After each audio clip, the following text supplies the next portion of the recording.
Okay, we are live. Thank you. And 1 minute to go.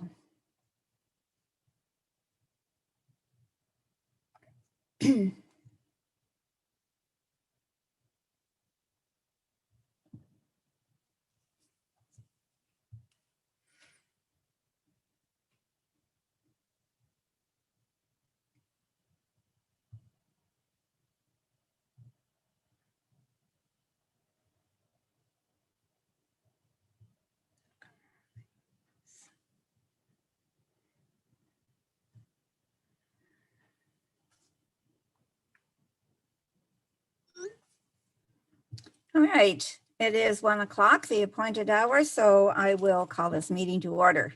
And note that all councillors are in attendance.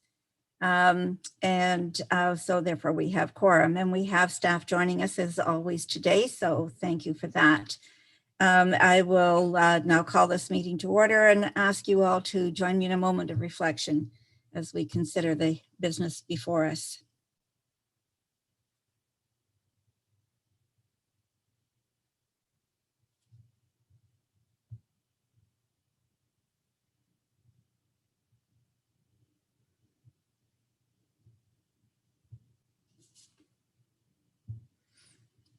Thank you.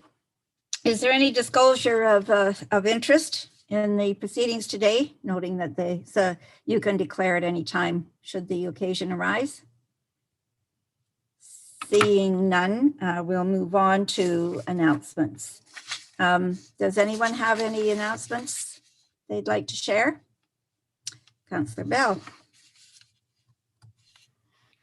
Thank you, Madam Mayor, and this has been a long time coming, and I was very happy to see that the Hamlet signs have been erected. I know that the Deputy Mayor worked steadily at making sure that those signs at some point were put up around our community, and I'm happy to say that there is a brand new one at Silcote, Ontario, Canada, and it looks wonderful. So thank you to all of the folks who worked at getting them produced, and to the crews who erected them, and to the Deputy Mayor for staying on top of it so well. Thank you. Thank you, Tony. Any other announcements?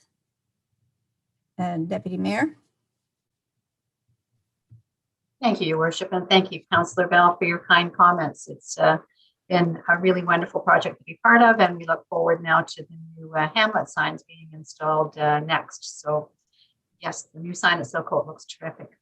And Your Worship, please stop me if I'm stealing any of your thunder, but I wanted to acknowledge International Firefighters Day this past week from May the 4th. I just feel we can't honor our own local volunteer firefighters often enough. It's the sacrifices that they make and the great work that they do to keep our community safe and all of the residents in it. I just wanted to make sure that we took an opportunity today to acknowledge that and just say thank you to all of our volunteer firefighters and our chiefs and the whole department and ITFD and the chief out there and firefighters as well. Thank you. Thank you, Deputy Mayor, and that's certainly worthwhile recognizing. Appreciate that.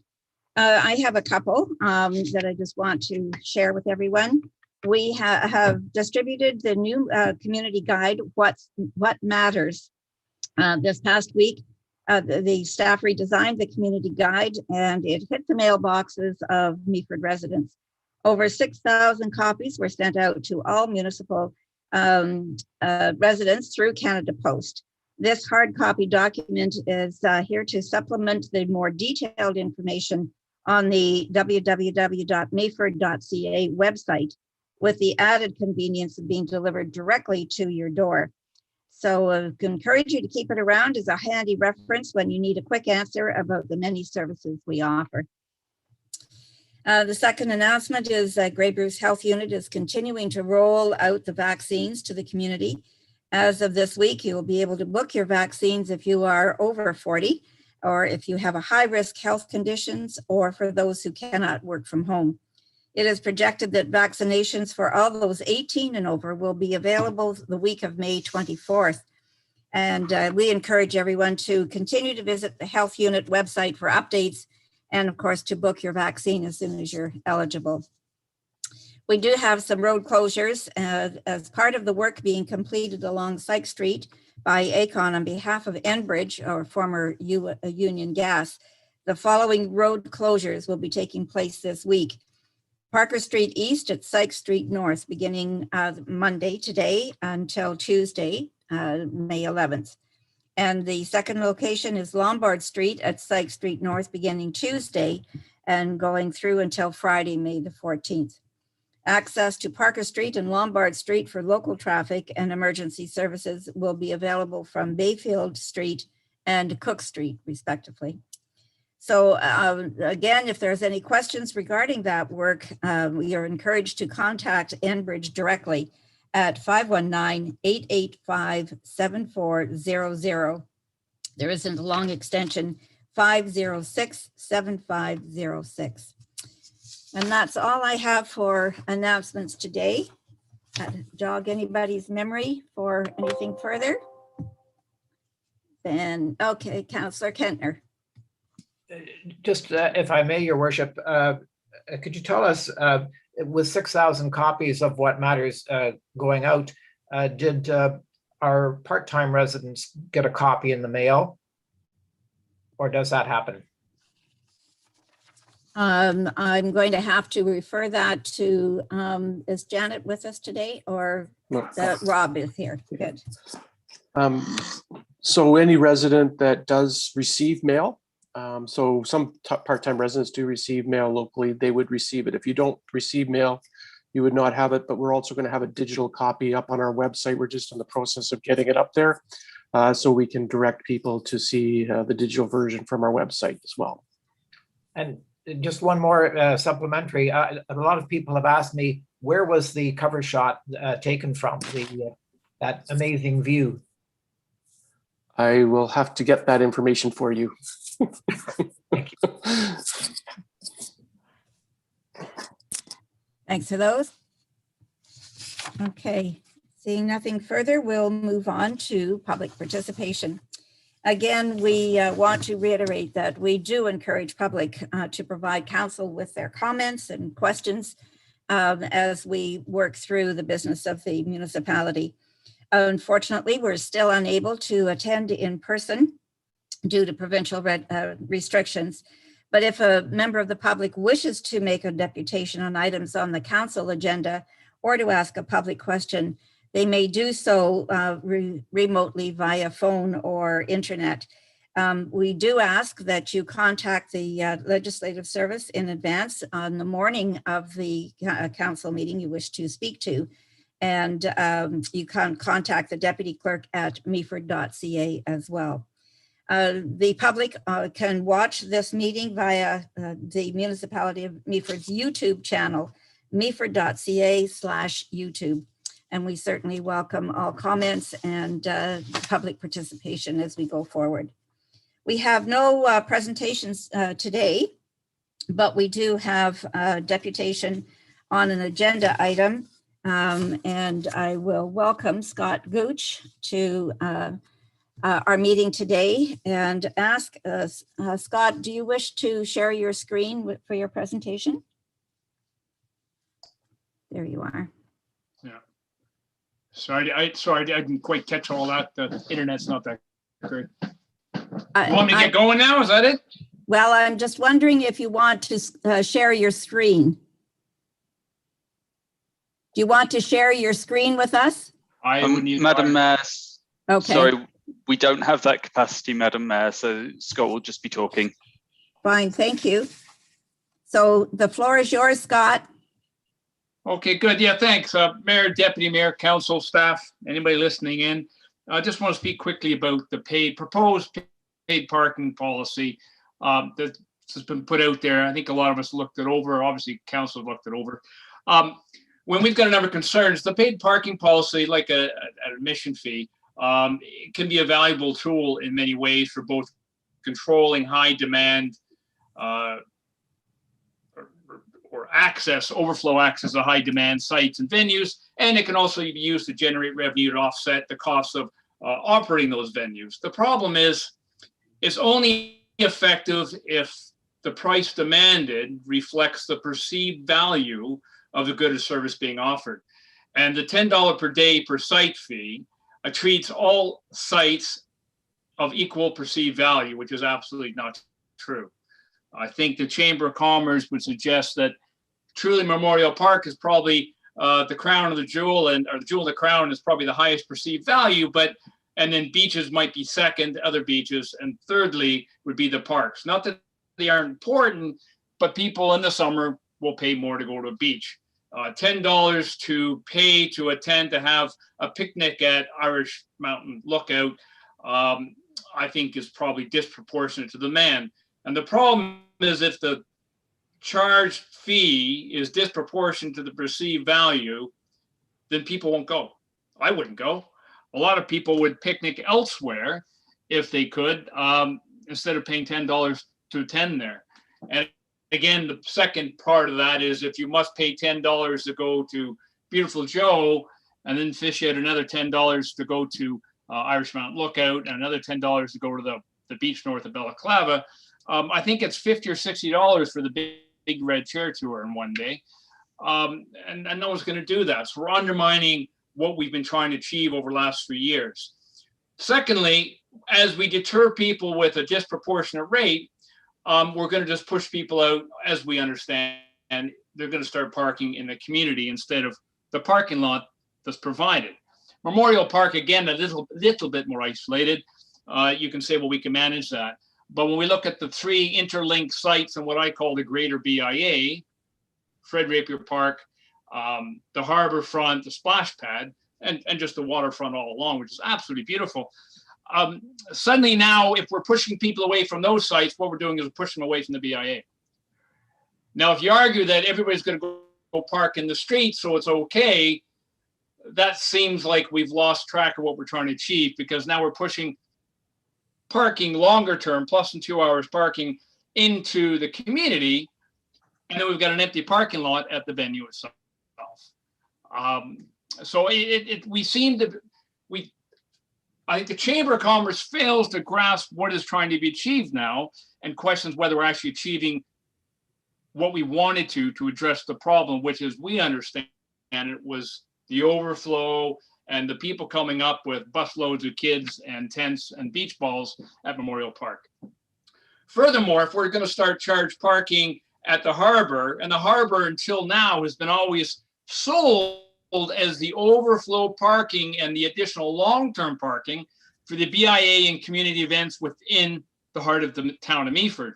But now we're charging. So what we're saying is you can park for 2 hours maximum within the BIA. But now we've got this really big overflow parking within 300 meters of the BIA. So for an urbanite, if you get into the literature, that's considered to be walkable. And we have that nice modern bridge now to help people cross. But now we're going to charge them to go there. So we seem to have lost it. And furthermore, when we have community events like the Rotary Fish Fry at the Rotary Pavilion, are we going to charge people to attend? Are we going to charge people to park there while they set up for the fish fry? And how is that going to be managed? So there are numerous concerns. And thirdly, I should add on to that, the BIA is planning to increase the number of events at Market Square, which is the other alternative longer term parking where you park when you're there for the day. So that will be available less often. And that is really good. Because why? Because we said that they've got the harbor front they can park at. But now you're imposing a $10 fee. It's deterrent for people to come. We know people are going to flood to Meaford because they're trying to get out of the GTA. We're all fed up of sitting in our houses. But we want to encourage them to come, fall in love with the place, spend whatever money they have today, but maybe fall in love with the place and invest in it tomorrow. And so we seem to have lost sight, I think. A policy designed to address a concern at Memorial Park has suddenly become, wow, we can generate $70,000, but on the backs of whom? And what is really the real economic impact to the municipality of Meaford and the businesses within Meaford? And last bit on that is a little confused on how the values purported by the policy support economic development and community development when the community groups nor the business groups were consulted in the evolution of this policy. So what the chamber recommends is that, yes, we get the Memorial Park issue. We get it. Let's address that issue. Charge for parking. You're going to have to deal with everybody trying to park elsewhere and walk in. I get it. You understand that. Okay. Other beaches, I think now we can be more flexible. Is there demand? I know there was more demand out where I was last summer, but I'm not sure we're at the paid parking point yet. Put in your signposts, but don't put up the signs up until the need is identified. But at parks, don't charge for parks. We want people to come with their kids and their families and spend time in the parks. We want them to park at the park and not down the street trying to avoid a fee and then paying all kinds of salaries for people and forced to make them pay their $10 at the park. It would be useful to have options other than the daily and seasonal pass to address those who do come for a weekend or week to stay here and spend all their cash and give it to us. I think we need some flexibility to do that. Honk is not an obstacle in that. We've spoken to that company on a number of things, which leads me into, I think the municipal staff, the way this policy is structured must be such that the staff has the flexibility to work with businesses. So businesses as a group or individually want to, leverage this to say, hey, you come to my shop, spend $100 and I pay for your parking. Those kinds of things. There are ways of doing that again. That's possible, but we just want to make sure the policy is structured such that that's achievable and doesn't become, well, okay, well, now we got to go back to council next month and ask if we can do this, because it will take away some of the potential revenue from the municipality. But I think that's important to try to turn it into a positive from a bit of a negative. And lastly, well, second last, absolutely, we need to have a mechanism in place such that community groups such as Rotary and Beautiful Joe, whatever those community groups are who are doing a community event at these parks, if you decide in your wisdom we have to be charging, there has to be a way to negate fees during those events, or we're slitting our own throat.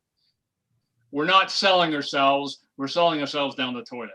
There are some municipalities cutting all parking fees this summer. Sure, I don't care what's happening out east, because they know that this is their opportunity to suck in new residents, have deep pockets, and yeah, we want their cash. So we really do that. And the last thing I would ask, please, I tried to get involved in this policy development when it first kicked in, when it was first proposed. I was told, don't worry, staff's going to work on it. We're going to come up with something. I thought I was going to get called back in to the chamber. In fact, staff didn't speak to the chamber. I don't think they spoke to the BIA. According to their own document, they spoke to nobody within the municipality. I have a concern with that. It's better that we work collaboratively, develop a positive, effective policy that we can all, as I offered, support and sell to other businesses than to come up with something in isolation. And then now at the 11th hour, we're discussing about these other ideas that should have been built in earlier on, or potentially could have been built in, or certainly at least discussed and debated and a common wisdom achieved. We always get a better product when we work together, and not by not working together, we just, again, it makes things hard. So that's all I have. That's what we really recommend. Thank you very much, Scott. I appreciate your time and the thoughtfulness of your comments. And we appreciate you being here with us today. Okay. And we will move on from here to council inquiries. Is there anything from council? Councillor Kentner, Councillor Greenfield. Thank you. Through your worship, I have a couple of questions, probably for Mr. Armstrong. One was I see 28 Nelson Street mentioned in the delegated authority report, and I wondered when the demolition is planned. 28 Nelson. Actually, I know that it's been tendered for demolition. Actually, if Darcy might have a little more up to date on when that is, because it's being Rod Willis is coordinating that. Thank you, through your worship. The expectation based on the contract that has already been awarded is that the company is supposed to be done by the end of June. So they have until the end of June to complete the work based on, their scheduling needs. And if I may have another question, but I'll take my turn if you'd prefer, Yeah, Mayor well, let's Columbus. go to Councillor Greenfield and then I'll come back to you. Thank you.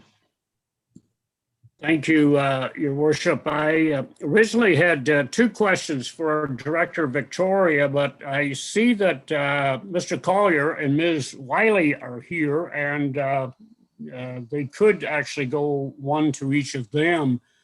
So if I may start with Chris, the work that's been going on out at the water treatment plant out on Grandview Drive, I get the impression it's starting to wind down, but it's been going on for quite a while. Some people are asking about potential completion date. Can you help us with that? Sure. Through your worship, we are making progress again. We've got the media bags that were sitting in the driveway all winter and most of the spring installed this past Friday. We're currently doing some testing and some computer programming to get that up and running, but looks like we're about maybe 2 or 3 weeks out. There's some minor piping and valve operations within the plant that still need to be done to complete the project, but I would say we're 2 or 3 weeks out to complete. Thank you, Chris, very much. And I can hold my second question, Your Worship, if someone else wants to jump in. I don't think there was anyone. Oh, yes, there was. Deputy Mayor? Your worship, thank you. And I had two questions as well. So I'll go ahead with one now if you like and come back. Both my questions were for Mr. Chapman. And Darcy, I'm wondering, first of all, about Memorial Park and camping and where we're sitting now with provincial lockdown. And if lockdown is over on the 20th, what are we thinking for the long weekend? Or should we be still thinking about holding back camping over the long weekend with numbers as they are? Just wanted to see what your thoughts are. Well, through your worship, thank you, Deputy Mayor. I think honestly, we'll just have to take cues from whatever the province says. We have staff lined up and ready to go. They're, getting everything ready to be opened for the 20th, if the province allows for that to happen. So we are operating under the pretense right now that May 20th will be a go. So we'll be good to start operating over the May long weekend. Okay, and so back to Councillor Kentner.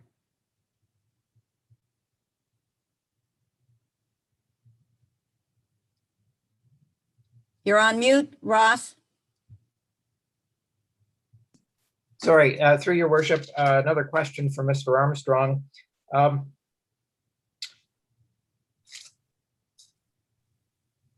I gotta find it.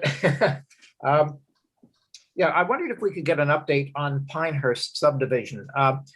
That's actually been around for 14 years, and I see it's come off. Like, I don't find it anywhere on our website, and I wondered if you could just update us, because that has sort of been the gateway on the western end of Meaford, and I wondered where that is going, if it is. Through your worship, so that plan was registered quite a number of years ago. It's a vacant land plan, a condominium. All the services were in. The road was put in. The original developer sold it to Barry's Construction, and unfortunately, he has not proceeded to pull building permits for the residential homes. But as far as we're concerned, basically we've done everything on our end, and it's just up to the developer to start building homes or selling lots so homes could be built in that regard.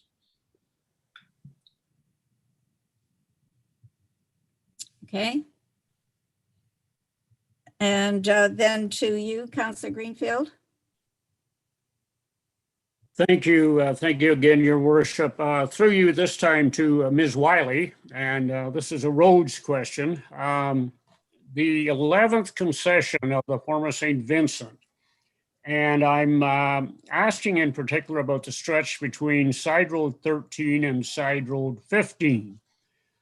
I had the opportunity to travel on it 2 or 3 times last week, and it's in bad condition. A lot of potholes, a lot of former potholes have been filled, and they're breaking out again. And there's also a bit of actual rotting in the surface in places. I'm just wondering when it might be on the list to be repaired. I know we're doing some work further south on the 11th this year, but can you give me an idea of when that stretch between 13 and 15 might be attended to in a major repair? Thank you.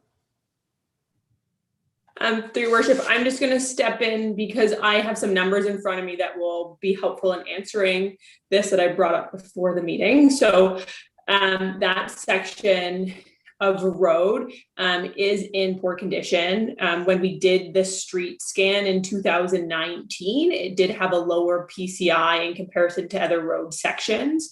However, there are still a number of other road sections that were considered in worse condition. And so we are working through that list, trying to cross a couple of them off through our capital projects every year. So there are still a number of other roads in worse condition, but it in 2019, it ranked as the 37th worst road condition in our road network. So it is on the horizon, but not necessarily something that will be completed in the next 2 years. With regards to the potholes or any maintenance, we will be doing that work as part of our ongoing operation. So meeting our minimum maintenance standards, that work will get completed. But with regards to the full reconstruction, it is on the horizon, but not necessarily in the next couple of years. With the asset management plan coming as well this year, it will help kind of slot all of these projects in place and determine how they fit in with the other capital work we're doing to help determine the timing of all these projects. So we'll be able to have a better date on when this is scheduled to be completed once that plan is in place. Thank you, Tori. And back to you then, Deputy Mayor, and then we'll go to Tony. Thanks very much, Your Worship. And a question again from Mr. Chapman. In our budget this year, Council approved $15,000 for the bed where the Welcome to Meaford Harbour sign is. That sign is so faded and in such terrible condition, you can hardly read it now. So I'm just wondering where we're at with that bed and a new sign, or can we have this sign just taken down? It's just really in poor condition and certainly does not welcome people to the harbor anymore in the way that it was designed to do. Thank you, Through Your Worship. My understanding is that Parks and Facility staff right now are getting quotes to do some work on the beds, just not at that location, but also around the pavilion area as well, so that can be done in short order. And I also know that Rod has already got a new sign in the queue in the order. So this will be done long before kind of July 1st, hopefully. That's the plan. So before we swing into full summer mode, we'll have something updated in that area. Thank you, Darcy. Over to you, Councillor Bell. Thank you, Madam Mayor, and this is to Tori. A couple of weeks ago, when we had our last council meeting, Tori, I asked about the Sydenham St. Vincent town line work that has been happening. And what I have kind of gleaned from some of the neighbors who may have information which I'm looking for you to verify is that the road work is being done to incorporate bicycling down through the area. And I'm wondering whether or not that is part of the plan for why the work is being done. If you could verify those comments that I've heard. Through your worship, thank you. Just to confirm, I know you were asking about tree removal, I think at the last meeting. Is that the work that you're referring to in this case? No, Tori, actually doing road work. I was told that they might even be putting down a gravel. Okay. No, right now, the municipality isn't completing work in this section, particularly in relation to any active transportation or cycling. But obviously residents are able to utilize the road in that way, but that's not what we are currently doing works for in that area. I appreciate that, Tori, because there's many people involved in agriculture who the road is so pathetically poor that it might look like you have a 2 or 3 foot long pothole, but it's probably 2 or 3 feet deep. And I mean, just for the sheer volume of agriculture to get down there, it is in such a poor condition that it's of great concern to the agricultural community. And I'm kind of glad to hear we're not doing work. No offense to any bicyclists, but agriculture concerns, I think on this particular area, in my mind, would definitely be a higher priority than going for a bicycle ride on a road which is absolutely treacherous. But thank you for your comments. No problem. Thank you, Tori. And Councillor Bell, anything further from council? Okay, seeing none, then we will move on to the consent agenda. We only have 2 to consider under one consent agenda today, and both regarding banner policy. CAO 2021-06 is a recommendation that the Council of the Municipality of Meaford directs staff to remove the current across-street banner poles from service in 2021. And number 2, direct staff to add funding for the replacement infrastructure to the capital asset program for council's consideration during the 2022 budget deliberations. The second one on the same theme is bylaw 2021-38, the streetscape banner policy. As a recommendation, be it resolved that bylaw 2021-38, being a bylaw to enact a streetscape banner policy, be taken as read a first, second, and third time and finally passed. Are there either one of those that need to be pulled?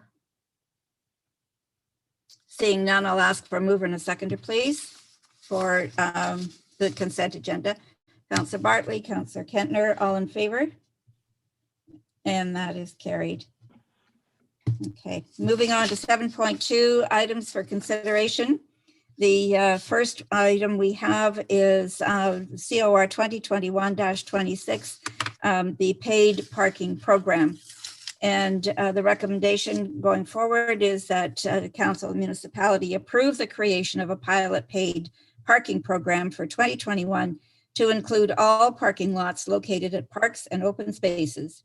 And number 2, to direct staff to implement a seasonal pass for residents of the municipality and parking fees for non-residents.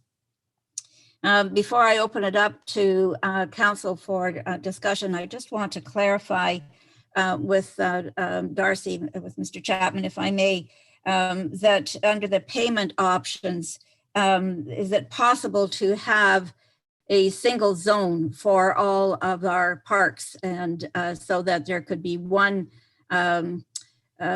payment for that would allow folks to travel from one area to another with one payment of $10. Is that a possibility? Through your worship, it is a possibility to pay $10.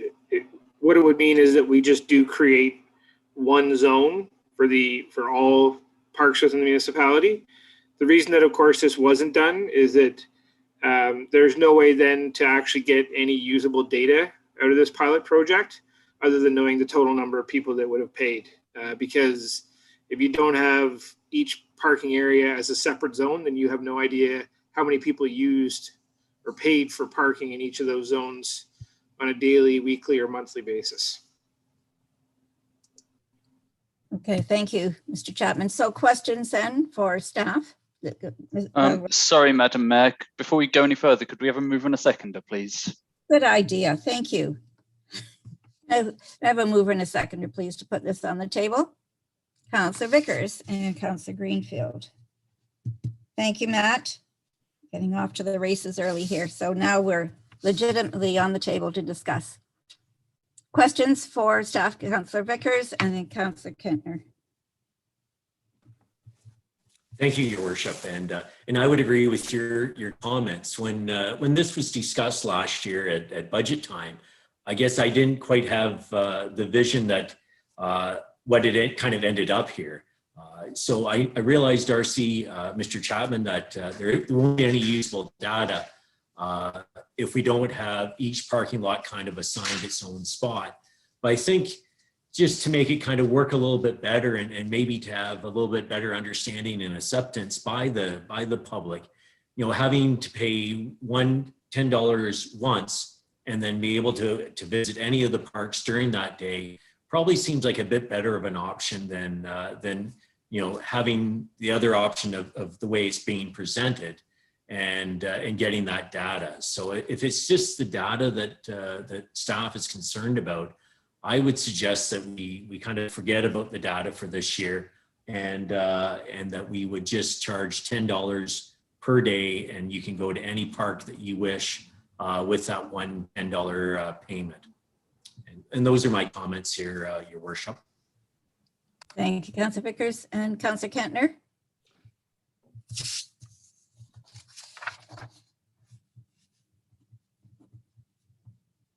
You're muted. Yes, thank you. Through your worship, I would, if you made that a motion, Paul, I'd be very happy to second it. My point was just simply that I don't think you're going to get any data because just as Mr. Gooch pointed out in his presentation earlier, if it's going to cost you $50 or $60 to visit several of the Meaford big chairs, people don't have that kind of money to do that.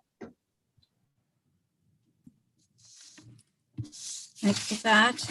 And Councillor Bartley and then Councillor Greenfield. Thank you, Madam Mayor. And basically want to echo what Councillor Vickers said.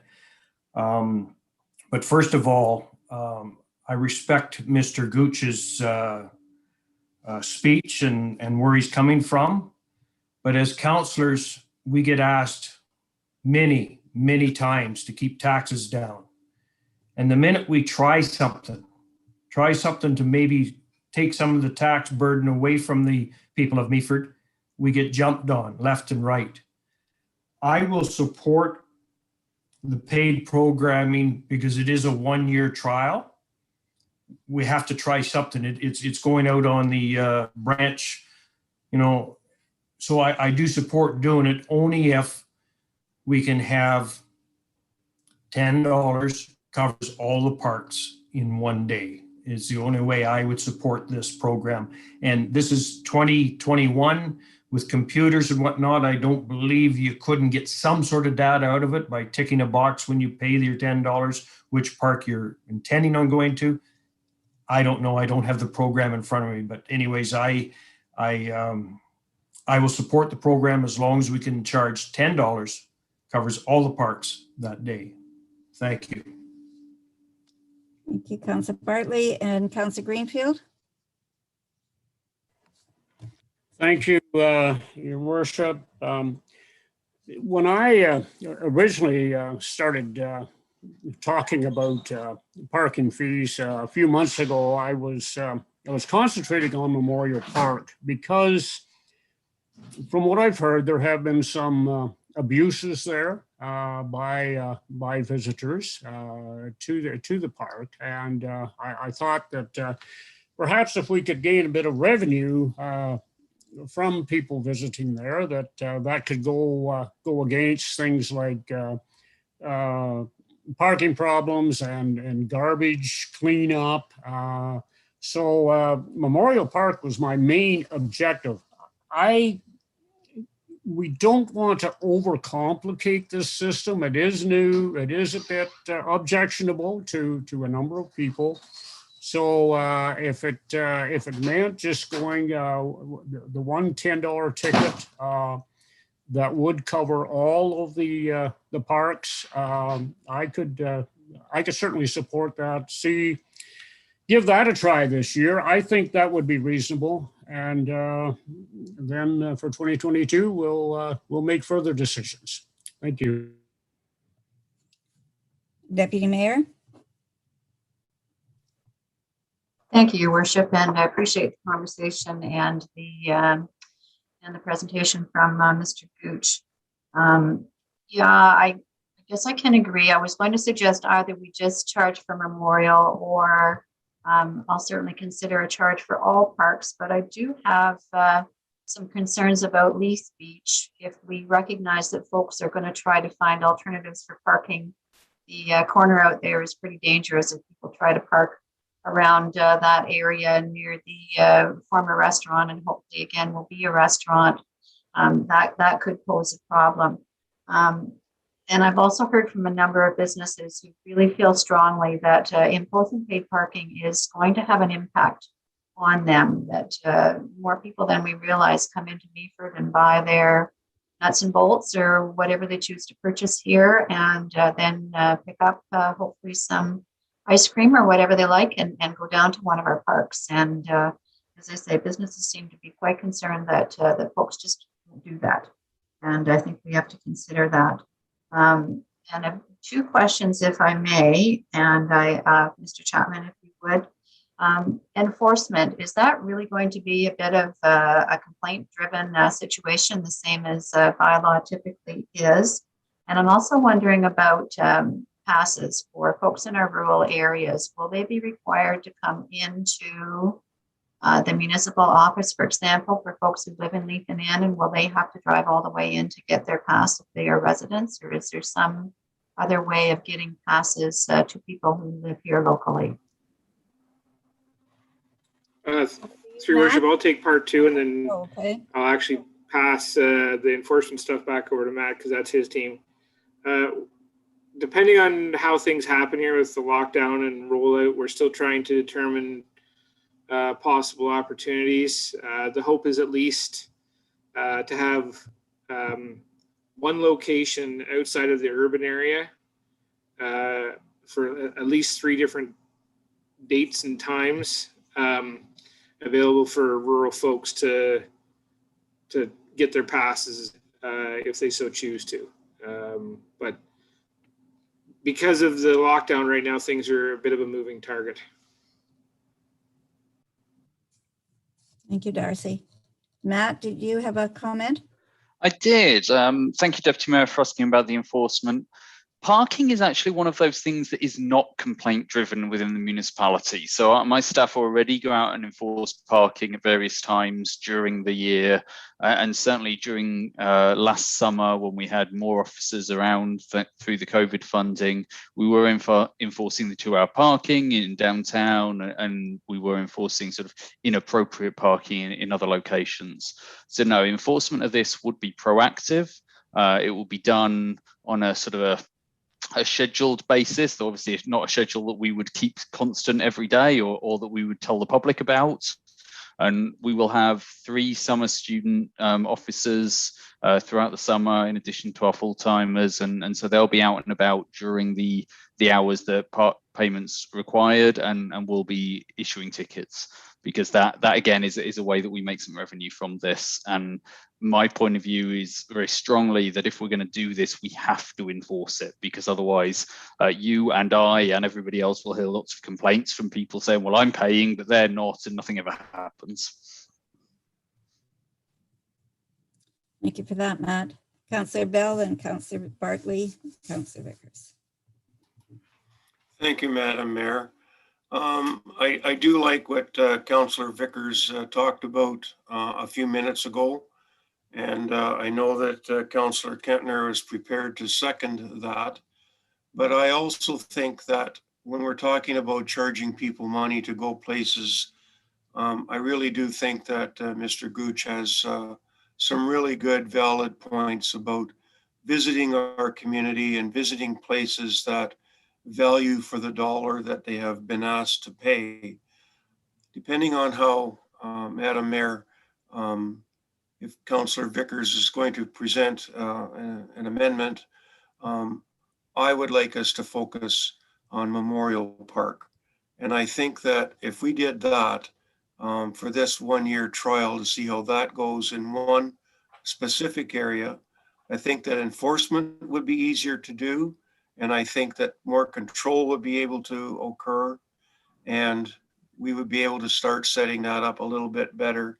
But I am not in favor of how it is written currently to vote in favor of it as it is written. So anyway, that's what I have to say at this point, Madam Mayor. Thank you. Councillor Bartley. Oh, sorry, Matt, did you want to comment first on Councillor Bell's comments? No, I'll comment, but perhaps if once everybody's had their first chance to speak, I couldn't remember how far we'd got. Okay, Councillor Bartley, then you're next. Well, I've had my first chance. Here's my second chance, Matt. And the question is actually to you. You mentioned 3 part-time bylaw officers. They're not strict for parking enforcement. Were they not brought on for COVID issues? Through you, Madam Mayor, one of those officers has been a part of the budget for many, many years to do general enforcement around the municipality, primarily around parking and so on. The other 2 officers are part of the COVID budget, but we have worked on the basis, as we did last year, that parking enforcement is part of the need for parking enforcement is partly due to COVID, because people will be traveling more within the province than they normally would do. So we will see more visitors locally than we have in the past. They will also be enforcing, at least gently, through education, things like gatherings and so on, assuming that still becomes something we need to deal with. So I think it all ties in together. They'll be out on patrol, actually on bikes this year, so they'll be very visible to the community and we'll be able to stop and chat to people. So I think that the parking fits in well with that. The other part of this is that this is a pilot program.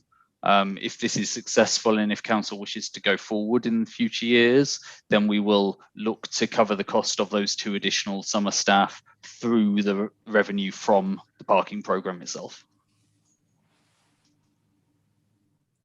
Okay, Councillor Vickers. Through your worship, it's more of a, I don't want to ask a question because I don't want to close off debate. I was wondering though if I have 2 kind of, one for Mr. Chapman, what are his thoughts on the one zone for the whole day sort of thing? The $10, you can go to wherever parks you want to, you can do the red chair tour. I'd like to hear his comments on that before I make an amendment to my motion. And if I could ask just one other one, and hopefully I don't want to close debate down.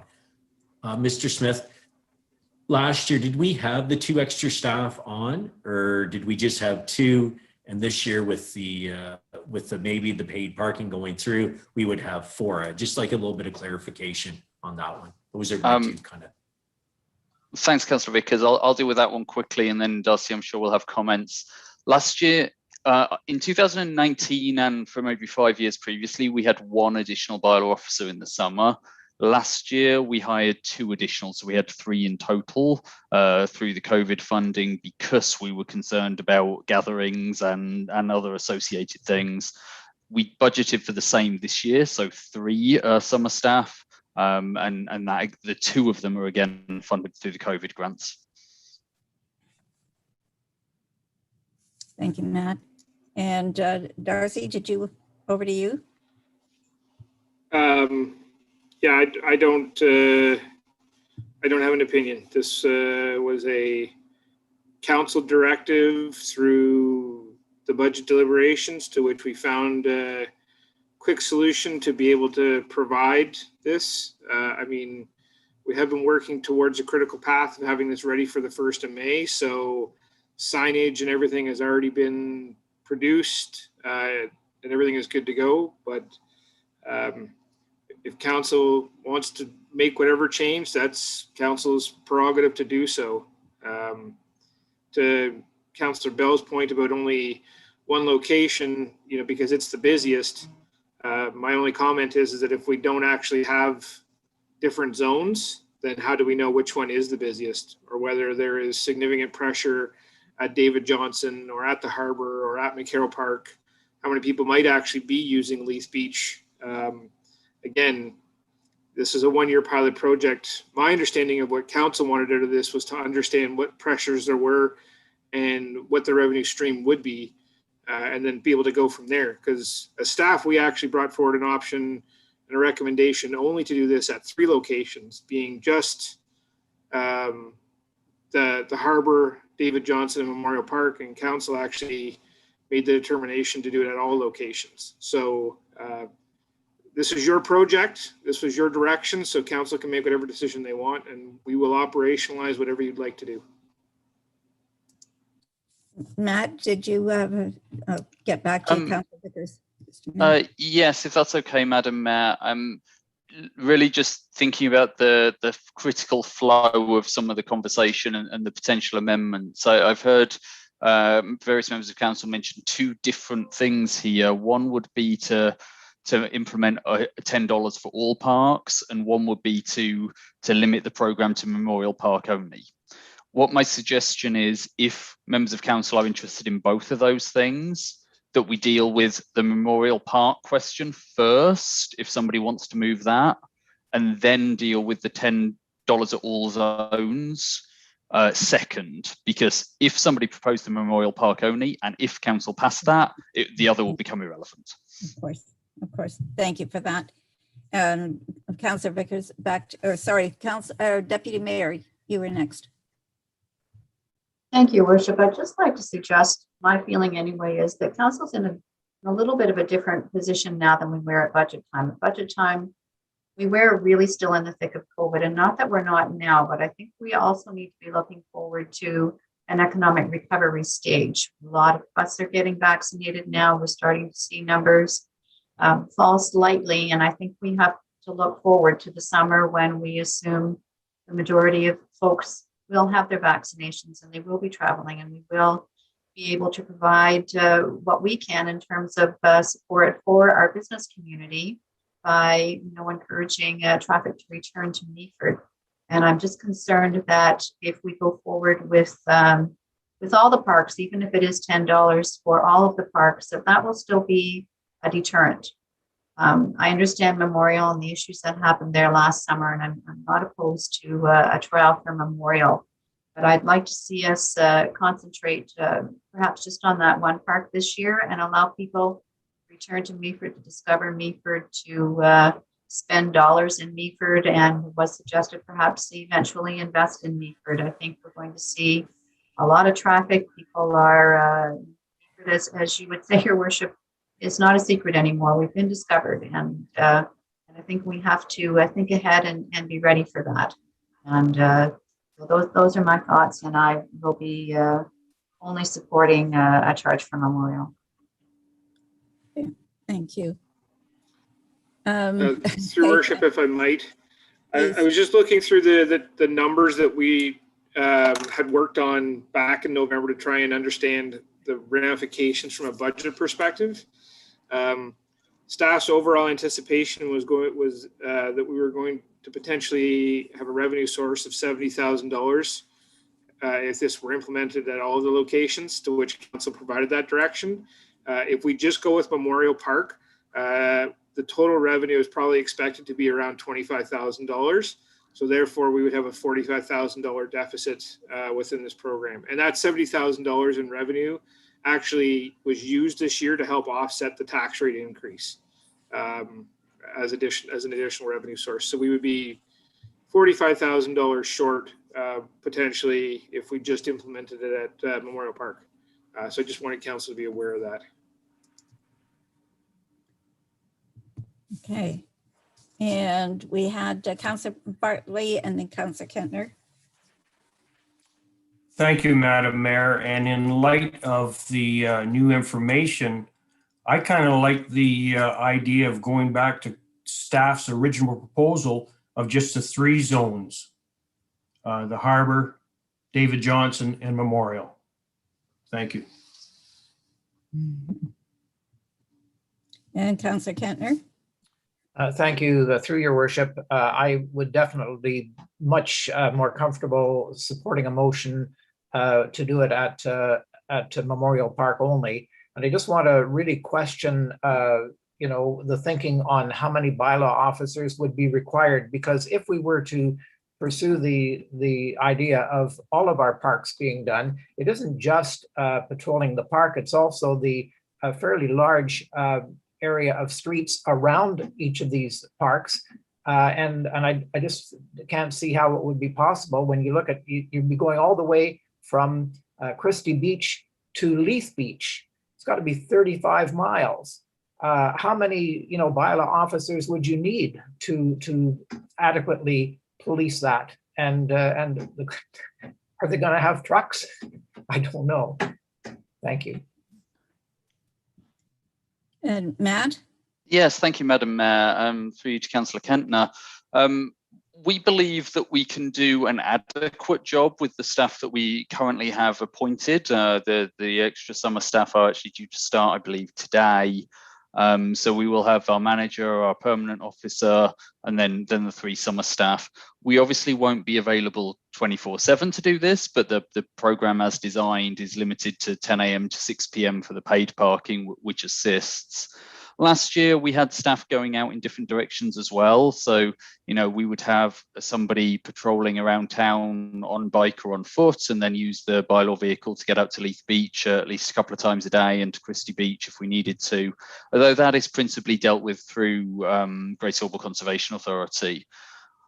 We believe that we can do it. Until it happens, we can't be certain, and we can't be certain how many hours we'll spend at each parking lot, but we will do our very best, and that will form part of the report back to Council in October or November to tell you how it went and what it would need to in order to be able to done longer term.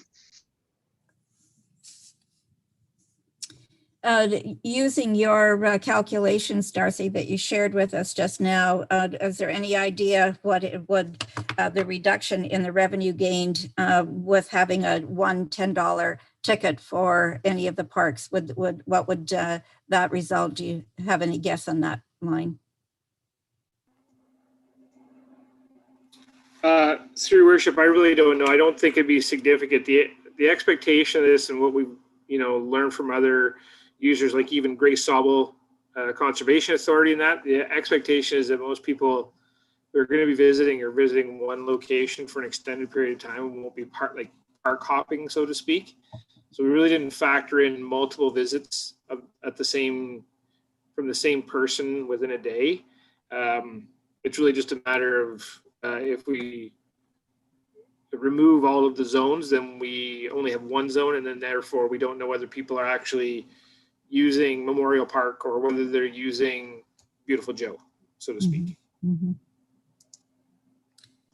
Okay, so Councillor Bartley and then Councillor Vickers. Thank you, Madam Mayor, and to Matt. Matt, is this possible if we go with one zone that these bylaw officers, as they go to each park, could keep a diary on how many people are using the parks, and we could put that diary together? Through you, Madam Mayor, yes, but I'm not sure how valuable the data would be, because staff wouldn't be there at consistent times of the day. We don't know yet how many times they'll be in each parking lot. So, I could imagine Irish Mountain Lookout, for instance, might only be once during the course of a day, and people are likely to be there for an hour or two, not for the whole day at that particular area. We could do it, but yes, as I say, because you would still not know how many were moving backwards and forwards and so on, because we certainly couldn't take number plates and keep detailed lists like that. Over to you, Councillor Vickers.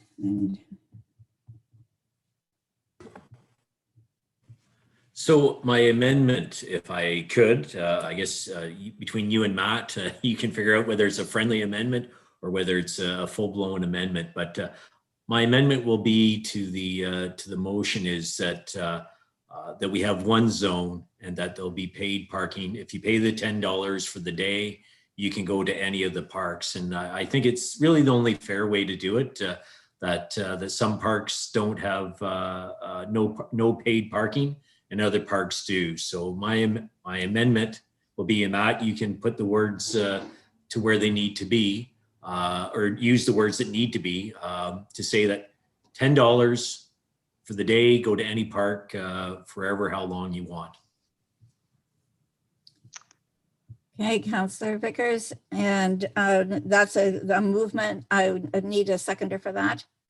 Or Matt, sorry, before we get to a seconder. Yeah, thank you, Madam Mayor. So the words that I have for that, because I've been tapping away while the conversation's been going on, is that the motion be amended by adding an additional clause to say 3, direct staff to implement one single price for visiting all municipal parks. So that motion is very easy to do. If we have a seconder for that, as I say, I would, if anybody's planning to propose the Memorial Park one, we should probably deal with that one first. Councillor Vickers. I guess through you, Your Worship, and to Matt and to my fellow councillors, I just kind of felt that if we do the Memorial Park one, then that kind of ends it, sort of thing. So that was my reasoning for doing it this way. I feel that we're better off to have one fee for across the board, and then I guess if you want to make it less restrictive by naming Memorial Park, then I guess so be it. But somebody else will have to make that motion. Through you, Madam Mayor, just perhaps for clarification, thank you, Councillor Vickers, and obviously Council can choose to do this in whichever order they wish. When I talk about doing the Memorial Park one first, the text that I have for that, if somebody was going to move it, will be that clause 1 of the motion be amended to delete to include all parks located at parks and open spaces with at Memorial Park. So it would mean that the only place we were charging was Memorial Park. And that's the reason why I would suggest that one is dealt with first, because if council passes amendment to say they only want paid parking at Memorial Park, then we don't need to talk about whether there's different zones at all, because there's literally only one place that the payment will be taken. I understand that, Matt, but we don't have a mover. That motion has not been put on the floor to my knowledge yet. So we're dealing right now with one that has been moved, not seconded. And we don't have a second motion. I think Deputy Mayor might be trying to make that second motion as I see her way. Okay, then she was next on the list to speak. So Deputy Mayor, over to you. I would make that motion, and I wondered if it was too late to ask an additional question. No. For argument's sake, if council was considering a payment for all of the parks, I'm wondering, for example, should the farmers market move back to the harbor, how would that work then? Would our visitors have to pay $10 to go to the farmers market? So from an enforcement point of view, well, okay, step back. If paid parking exists at Meaford Harbour under the rules that are currently listed in the bylaw, then yes, people visiting the farmers market before 6 p.m. on a Friday would have to pay. From an enforcement point of view, if council didn't want that to be the case, then you would need to pass an amendment to the bylaw, which we would do after this first one's been dealt with, to specifically exclude Meaford Harbour on a Friday afternoon. And the reason I say that is that because members of council or members of the parliament might just say, well, just don't enforce on a Friday afternoon. But I think we need to change the bylaw and therefore the signage, because otherwise some people, law-abiding people, will see a sign that says they need to pay and they'll pay, even though we don't intend them to pay when they're at the farmers market. Getting more complicated. Councillor Bell. Thank you, Madam Mayor. I'll make the amendment that we just use Memorial Park as the test for the first year. So you're going to second the deputy mayor's already moved that motion. Okay, so you'll second it? Yes. Thank you. Okay. And I missed Councillor Greenfield. I beg your pardon, sir. Please go ahead. Yeah, I'll just say, Your Worship, that I will go along with the amendment suggested by Councillor Bell. And we've had good discussion. We've had great discussion. I hope we have displayed to members of the public that this council does care and we do take their concerns very seriously. Let's go with Memorial Park only for this year. Let's see what transpires. And I know this will come back, but let's give it a test for the next 8 months this year, and then see what we can do for 2022. Thank you. Okay, thank you for that. And Councillor Bartley? Thank you, Madam Mayor. And before we vote on this motion, we're going to have to go into a deep and long conversation and reopen the budget deliberations on the shortfall of $45,000. Where is that money going to come from?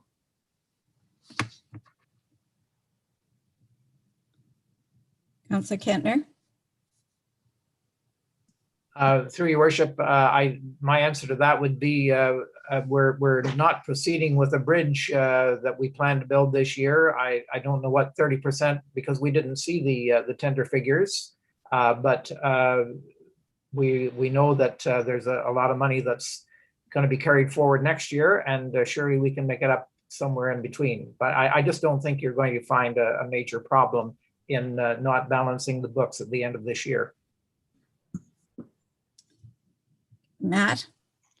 Through you, Madam Mayor, Darcy may have an additional comment to this, but to Councillor Bartley, what I imagine would happen is that we would carry this as an unfunded liability till the end of the year, and then consider where we were at with reserve transfers or surpluses and so on to try and make up that difference.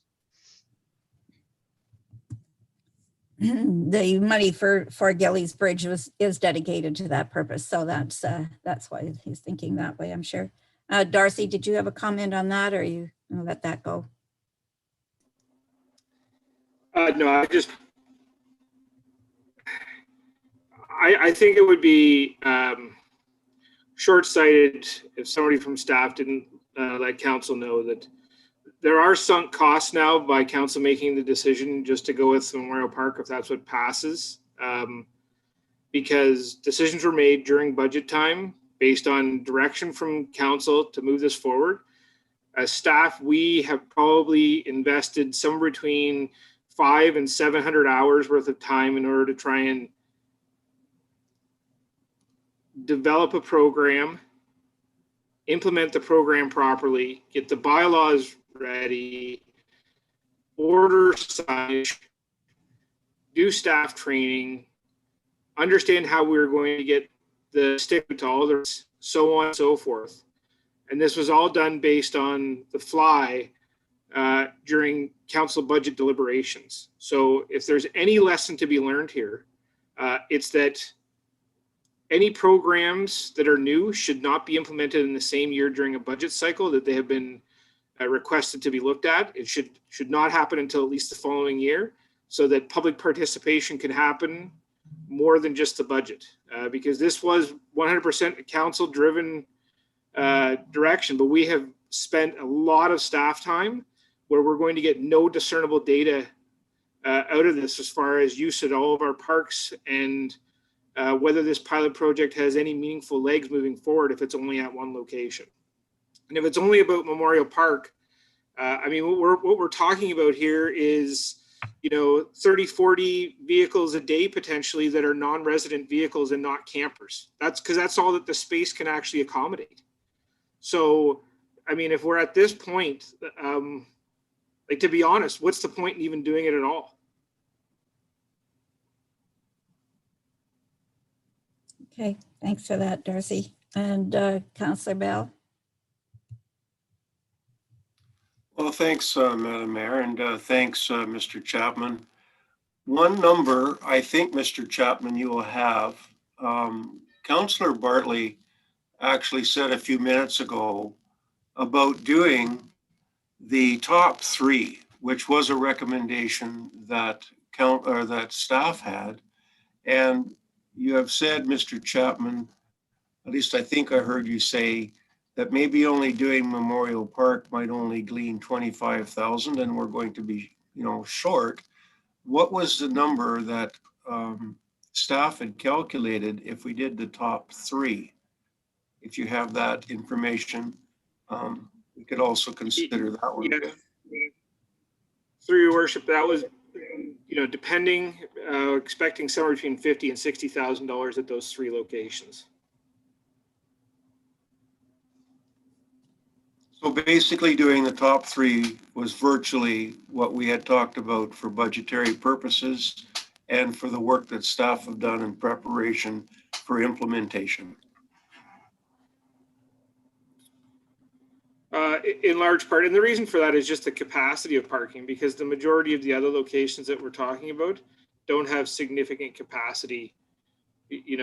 Like Memorial Park with residents, non-residents, everything else, you can put 60, 70 vehicles down there. The harbor's got, well in excess of 140. And then you add in the David Johnson area, there's another 15 there. So those are the big ones.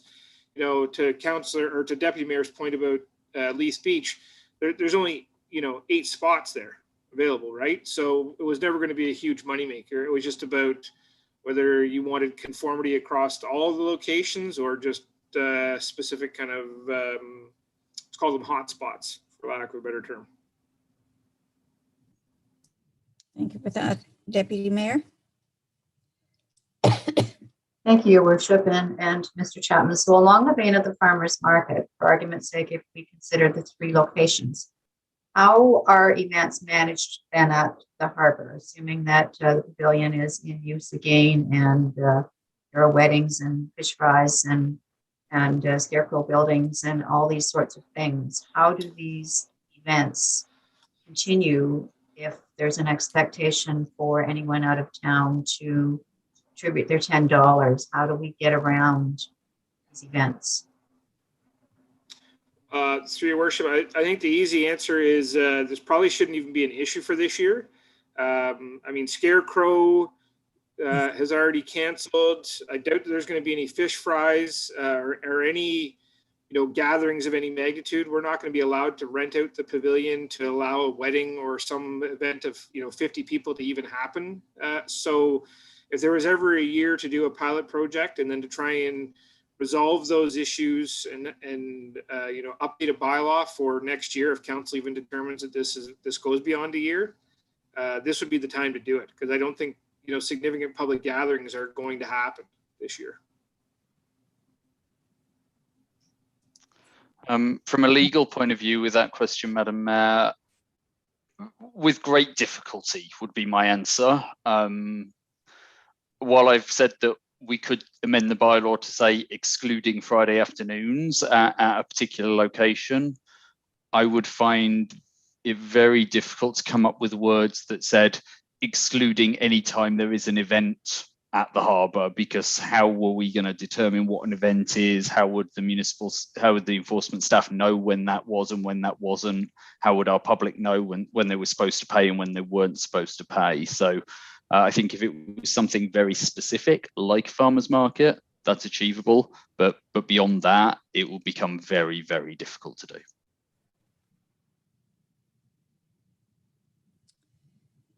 Okay, we've had lots of discussion. We have 2 motions on the table. The suggestion has been to move as the first one to contain this parking bylaw to Memorial Park only. And unless there's any further discussion at this stage, I will call a question on that motion first. Is there any further discussion on that? Okay, seeing none, I'll call the motion. All those in favor of containing the parking to Memorial Park only? 1, 2, 3, 4. And those against? 1, 2, 3. And that is carried.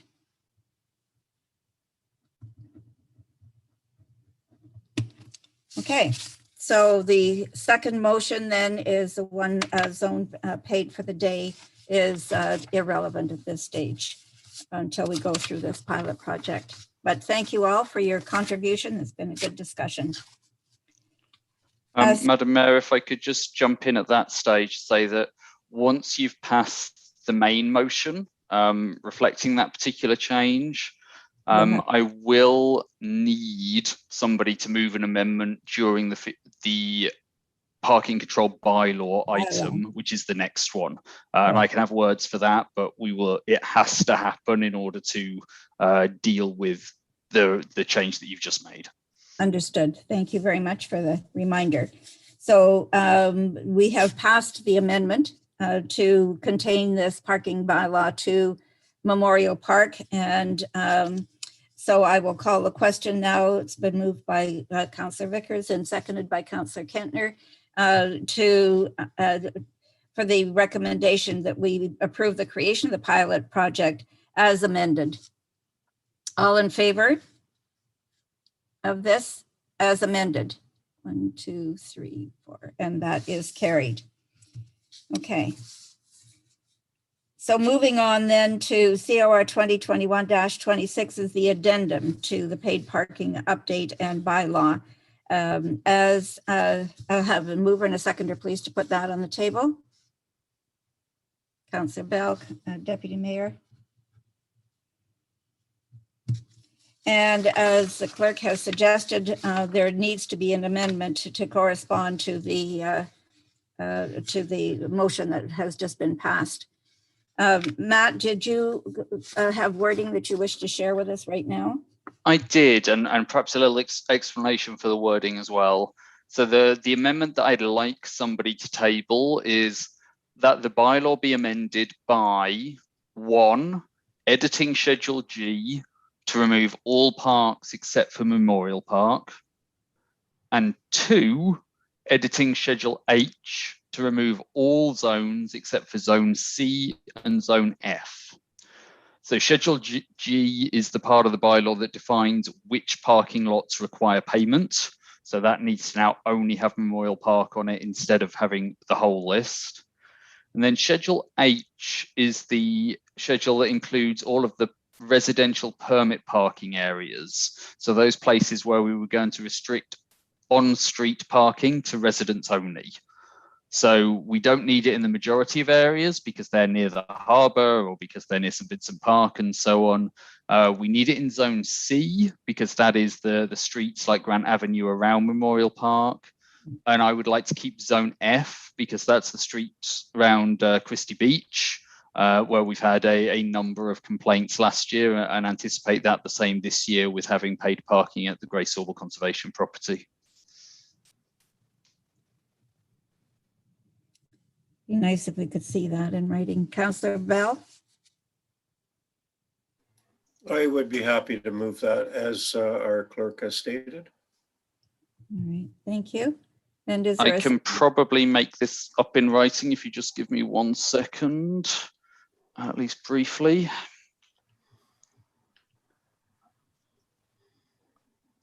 Increase the font size there. And I will share my screen. So you should now be able to see the text. Yeah. All parks except for Memorial Park and editing schedule. So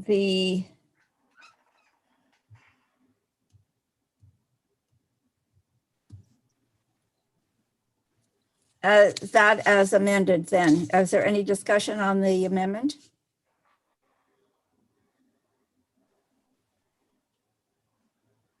I believe we do still need a seconder for Councillor Bell's amendment. No, we've had Deputy Oh, we Mayor did. Thank you.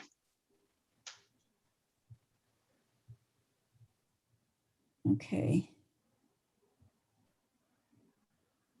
Do we need a minute to look through the parking control bylaw as presented? I think, Madam Mayor, if we could deal with the amendment now, and then if there's any other questions about the bylaw and the addendum report, then deal with those afterwards before you pass the main motion. Yes, we won't pass the main motion at this point. So any further discussion or questions on the amendment as Matt has suggested? Seeing none, I'll call a question. All in favor of the amendment as presented? And that is carried. Okay. So the recommendation of the addendum COR 2021-26 addendum will read, be it resolved that bylaw 2021-39 being a bylaw to regulate parking, standing and stopping of vehicles on highways and in parking lots as amended at that point. Is that correct? Enough wording in there, Matt? Yeah, that's fine. As amended. Be taken as read a first, second, and third time and finally passed. Any further discussion on that? And I'll call the question. All in favor of that recommendation? 1, 2, 3, 4, and that is carried. Okay.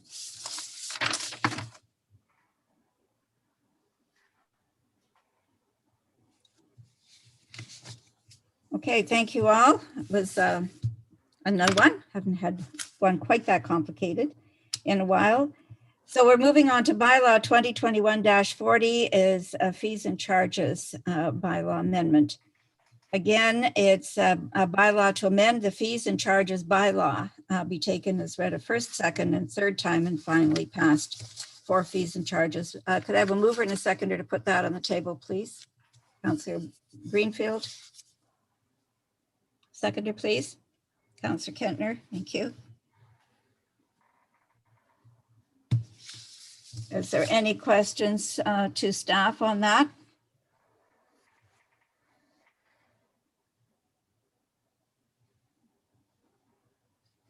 Seeing none, I'll call the question. All in favor of this recommendation as presented?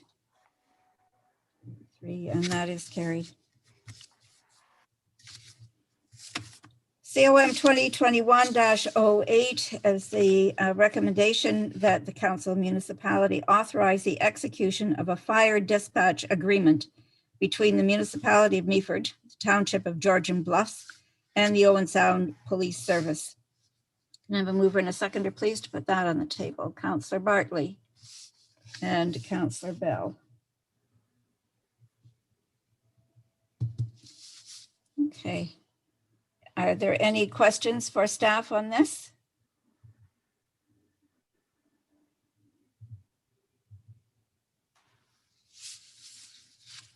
No comments or questions? Seeing none, I'll call the question. All in agreement and approve this authorization. That is carried. DEV 2021-24, Z01-2021, the Foster Street, ZBLA, and bylaw 2021-41 is a zoning amendment.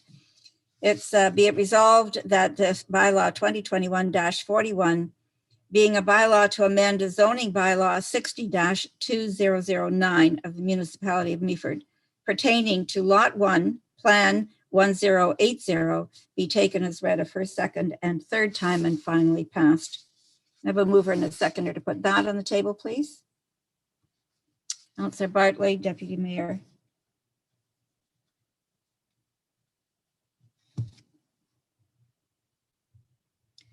Again, any questions for staff on this? Councillor Vickers. Thank you, Your Worship. And Rob, help me understand, did we not do this in the last meeting? Like it seems like the exact same motion. And I guess I'm just confused about why we're doing it again, or is it a different lot almost in the exact same spot? To your worship, I know we had a public meeting, and that's maybe where council will recall the particular, so that's the initial public meeting. Now this is the bylaw to approve following the public meeting. Yep, you're correct. That's where I'm getting confused. Thanks for the clarification, Rob. Okay, thank you. Any further questions? Seeing none, I will call the big question. All in favor of this recommendation? And that is carried. Thank you. DEV 2021-25 and Z02-2021. It's an Eagle Ridge Drive, Lot 5 and bylaw 42 zoning amendment, Lot 5, Plan 16M1 on Eagle Ridge Drive. Recommendation is be it resolved that bylaw 2021-42 is a bylaw to amend the zoning bylaw 60-2009 of the municipality of Meaford pertaining to Lot 5, Plan 16M1 be taken as read a first, second, and third time and finally passed. I have a mover and a seconder, please, for that. Councillor Bartley, Councillor Kentner. And Rob, did you wish to speak to this, or is there? No? Okay, you're just ready for questions. Just in case. Are there any comments, questions for Rob?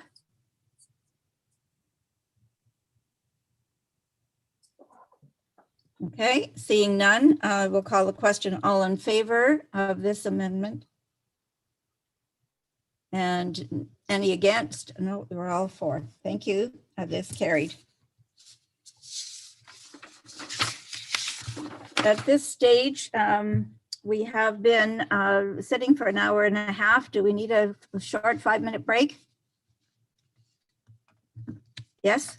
Okay. Please turn off your microphones and your videos, and we will reconvene at 2:32.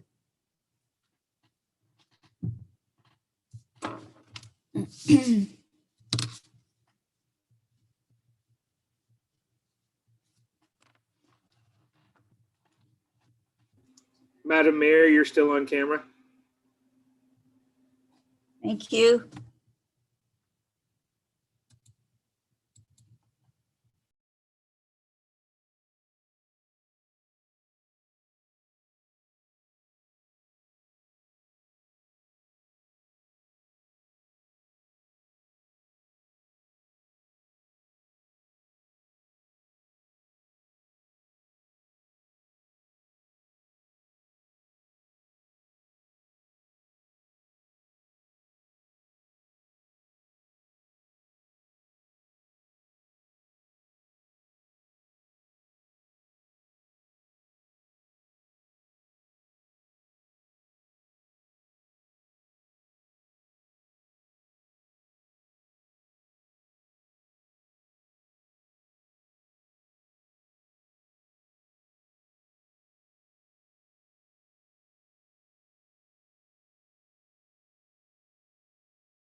Could I have a seconder to move that into committee of the whole, please?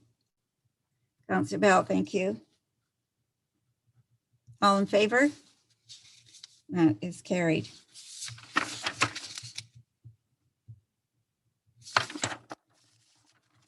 So first off, we have COR 2021-29 is a recommendation that committee of the whole recommend that council approve the award of tender INF-TS-2021-10, the Trowbridge Street resurfacing and parking lot reconstruction to Tri Capital Construction, Inc., including provisional item for roadside safety devices for $162,912.56, including the municipality's non-refundable allocation of HST. And that the completion of this will authorize the mayor and clerk to enter into the necessary agreement.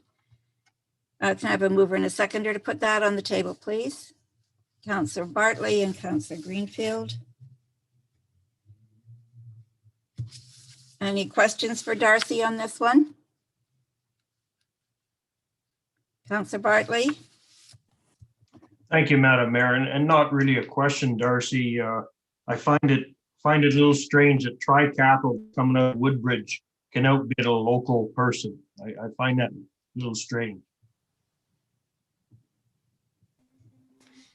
Through your worship, all I can say is that they always complete reference checks on vendors, and the reference check came back to be adequate. So that's why we're making the recommendation to award to the company. No, I'm good with it. I just find it a little strange. Okay, thank you. And Councillor Greenfield? Thank you, Your Worship. I hear what Councillor Bartley's saying. That is interesting. Darcy, if I may, through you, Your Worship, to Mr. Chapman. Darcy, can you just verbally illustrate to us the parking arrangements that will be beside the new library on Trowbridge Street? I understand there's going to be accessible parking. There's also going to be a drop-off and pickup zone. Can you just run those by us and help us get a picture of what the parking immediately north of the new library will look like? Through your worship, if Tori's willing to take this, I'm actually going to punt it over to her because it was her team that worked on the design with the engineer on this. So hopefully Tori can actually provide better detail than me trying to fumble through it and most likely botch it up. No problem. Thank you for the question, and through your worship.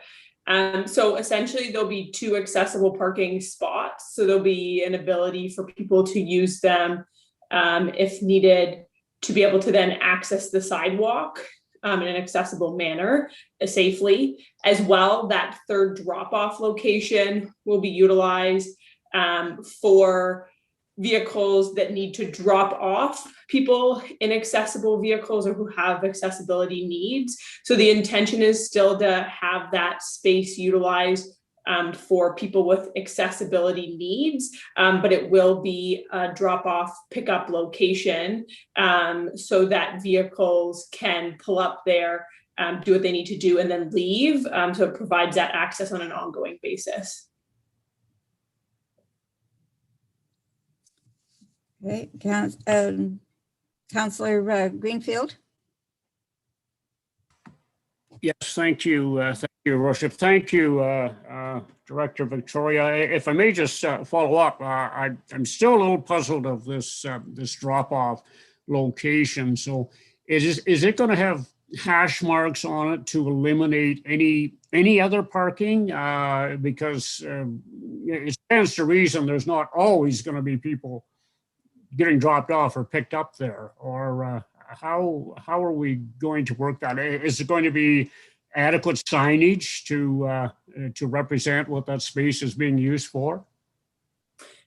Through your worship, so the space has been designed, so yes, there will be the necessary signage, so people will understand how that space is to be utilized. The other spaces, as well as they are going to be accessible, will also have the necessary signage so that they're used by the correct drivers and not just by anyone. So yes, that space has been properly designed and will have the necessary signage so people will know what those spaces are for. Thanks, Tori. Deputy Mayor? Thank you, Your Worship. And Tori, I wonder if I could ask, unless I missed it in the report, how many spaces will there be in the parking lot? Through your worship, that is a great question. I know, let me see if I can find the number offhand. I think there'll be 24 spaces, but I could be incorrect because I'm pulling that from my memory bank. As well, that parking lot will also have 2 accessible spots. So in addition to the 2 on street, there will also be accessible parking in that parking lot. But I can try to find the exact number, but I think it's 24 spots. Thanks for that, Tori. Any further questions? Okay, seeing none, I will ask the question. All in favor of this recommendation moving forward? And any against? That is carried. Thank you. Infrastructure Services, INF 2021-05 is the waste management summary. The recommendation that we have before us is that Committee of the Whole receive report INF 2021-05, the 2020 waste management summary for information purposes. Mover and a seconder, please, to put that on the table. Councillor Bartley and Deputy Mayor, thank you. Any comments, questions on that? Councillor Greenfield. Thank you again, Your Worship. Through you to either Director Victoria or to Rob. Our municipality has been, we've been around this 65, 66% number now for, I'm going to say, the last 10 years. And that's a very commendable percentage of diversion. But are there any rabbits in the hat at all as to how we can eventually increase this number? It just seems that we're doing a great job. Certainly we're doing well with the recycling programs. I'm disappointed the garbage tonnage has gone up, but is there anything out there when the new diversion program comes along that you think is maybe going to be able to boost us up to 70% or higher? Thank you. Through your worship, great question. The number definitely has been fairly consistent over the past couple of years. This past year was interesting, and we think that most of the tonnage changes reflect people being at home due to COVID. Both the recycling and the garbage tonnage were both up from previous years and what we have seen. And we assume that there was a lot of spring cleaning that happened last year as well. People who work outside of Meaford, working from home, would be utilizing their home garbage or recycling pickup instead of elsewhere. So those numbers definitely aren't reflective of what we are used to seeing. With regards to other programs, we do look into other programs on an ongoing basis. We have been in discussions and finding out more information about a styrofoam recycling program. The, I guess, problem from a reporting basis, not from a waste diversion basis, is that styrofoam is very light, so probably wouldn't impact our numbers significantly if we were to divert it. But obviously, it's still great to divert any type of waste, regardless of its weight.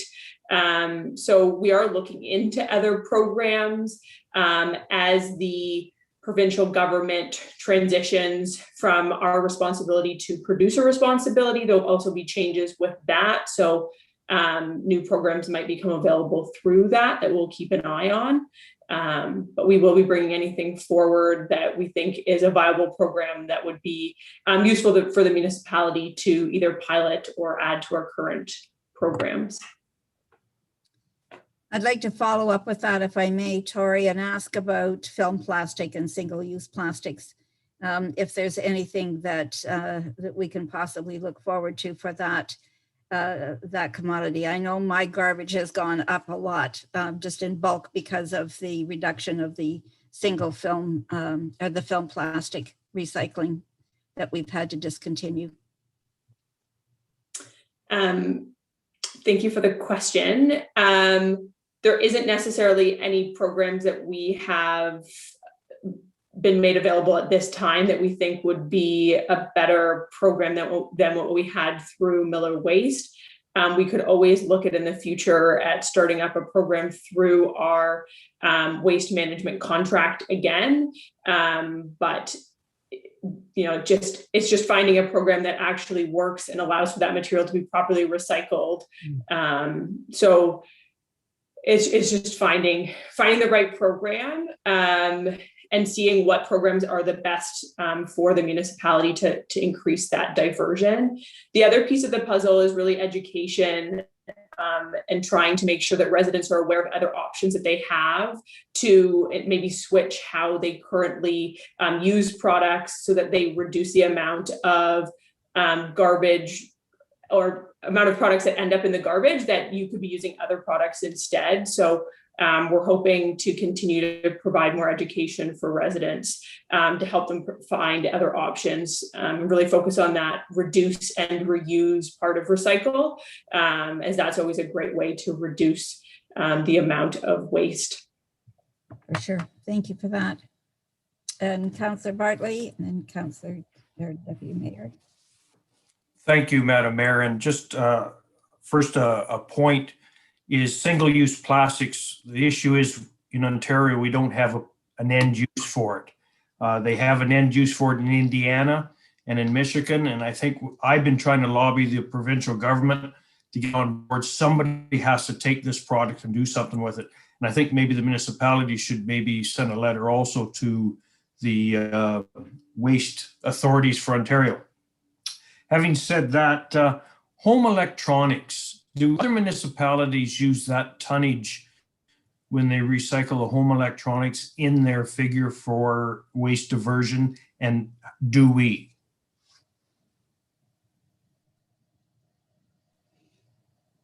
Through your worship. So yes, that number is included. So we also include numbers that we get for household hazardous waste that we get from the Owen Sound drop-off location. So a majority of the numbers that we have, I think the only location where there's drop-off that we don't include is leaf and yard waste because we don't have a scale at that location. But otherwise, all of our alternative programs do get weighed, and we include those in the numbers that are presented in the report.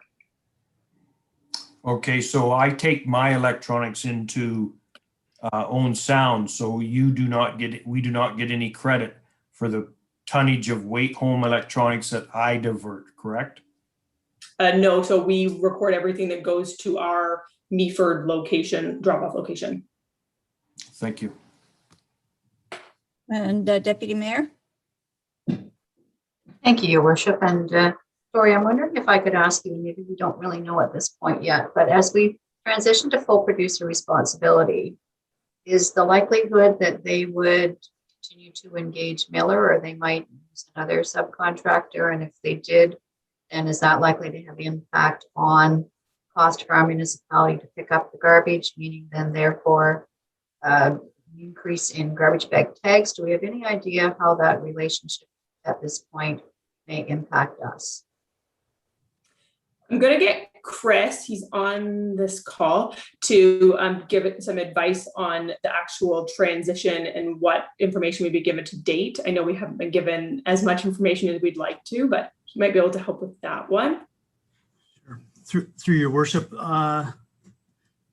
there's still a lot of loose ends on overall transition. It is to be completed in 2023. That is the date that we have chosen and have been accepted to do that.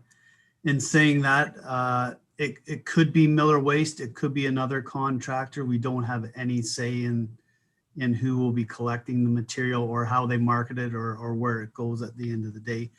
We will still be able to receive reporting. There will still be targets and guidelines that the producers will have to meet as part of the overall regulations under that new system. So, if that answers your question. Thanks, Chris. And then to add, I think, to the second part of your question, Deputy Mayor, I don't think at this time, because we don't really know what that program will look like, we don't necessarily know how it will impact our costs. We may need to restructure how our program works. So how things are picked up and when they're picked up. Because right now the recycling and the compost are picked up together in a vehicle, which obviously won't be able to continue to be the case if Miller isn't, or whoever I guess is successful in the next contract is not the same provider providing that provincial recycling pickup. So we'll have to figure out what that looks like if we are able to continue with one provider to do all, or if we would just be looking at having one provider doing the compost and garbage, and what that would look like to make sure that we are reducing our costs. Thank you, Tori. And Councillor Kentner, you were next. Thank you, Your Worship. And through you, or perhaps the Deputy Mayor might just be able to tell us, Councillor Vickers moved a very important resolution that the county look at a county system of collection on behalf of the municipalities. And I wonder, just where that sits at this time.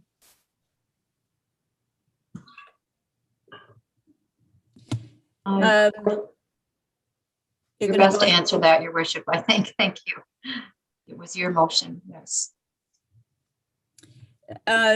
We have been told that this is going to have to be a 2/3 majority motion before the county council to determine whether county council would wish to change their mandate to accommodate this particular issue. So we don't know anything further than that. No idea of when that vote might happen? No, that hasn't been determined yet, that, to my knowledge. Councillor Vickers?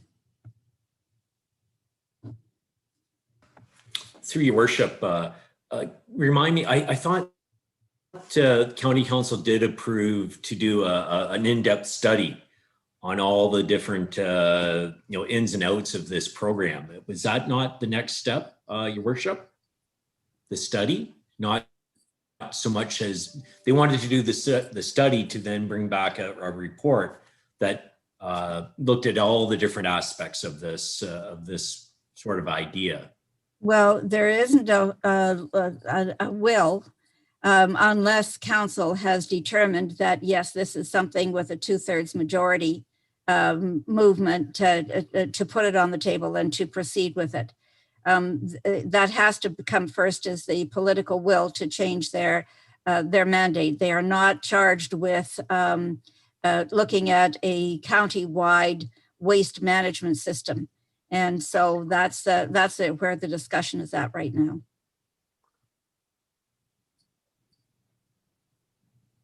Deputy Mayor. I have another question. I'm sorry?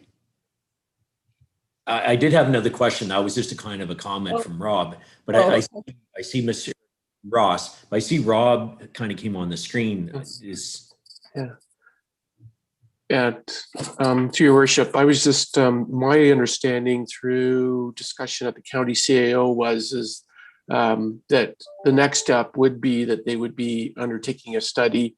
It'll be some time to do that because of staff capacity to, obviously it's not a service they provide, and so it's pulling someone else in who doesn't really do waste management to develop that analysis, and there'll be consultation. So it will take some time. So it's not something that's occurring immediately, but I understood it was gone on to the study phase to report back to county council.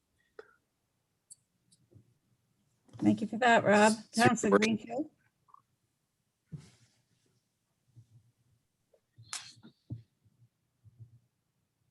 Councillor Greenfield?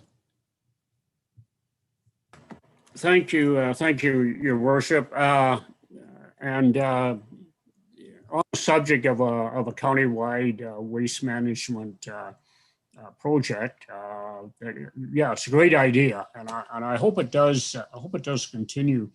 I just wanted to remind council that back a little over 20 years ago, Grey County did a study to find a county landfill site. Now, this was just a landfill site, not an overall waste management program, but it ended up the two preferred sites were in the municipality of Meaford. One was the Grey County Forest down the highway. The other one was the Jeannot site, north of Cannon. So just be careful what we wish for, okay? Thank you. And Deputy Mayor, and then back to Paul Vickers. Thanks, Your Worship. And I was just going to add to the comments from Councillor Vickers and Rob and yourself that I think, I'm sorry. Sorry about that. I think what you were thinking of was the request to apply to the modernization funding. For that. For the study. Sorry, I just swallowed plenty, sorry.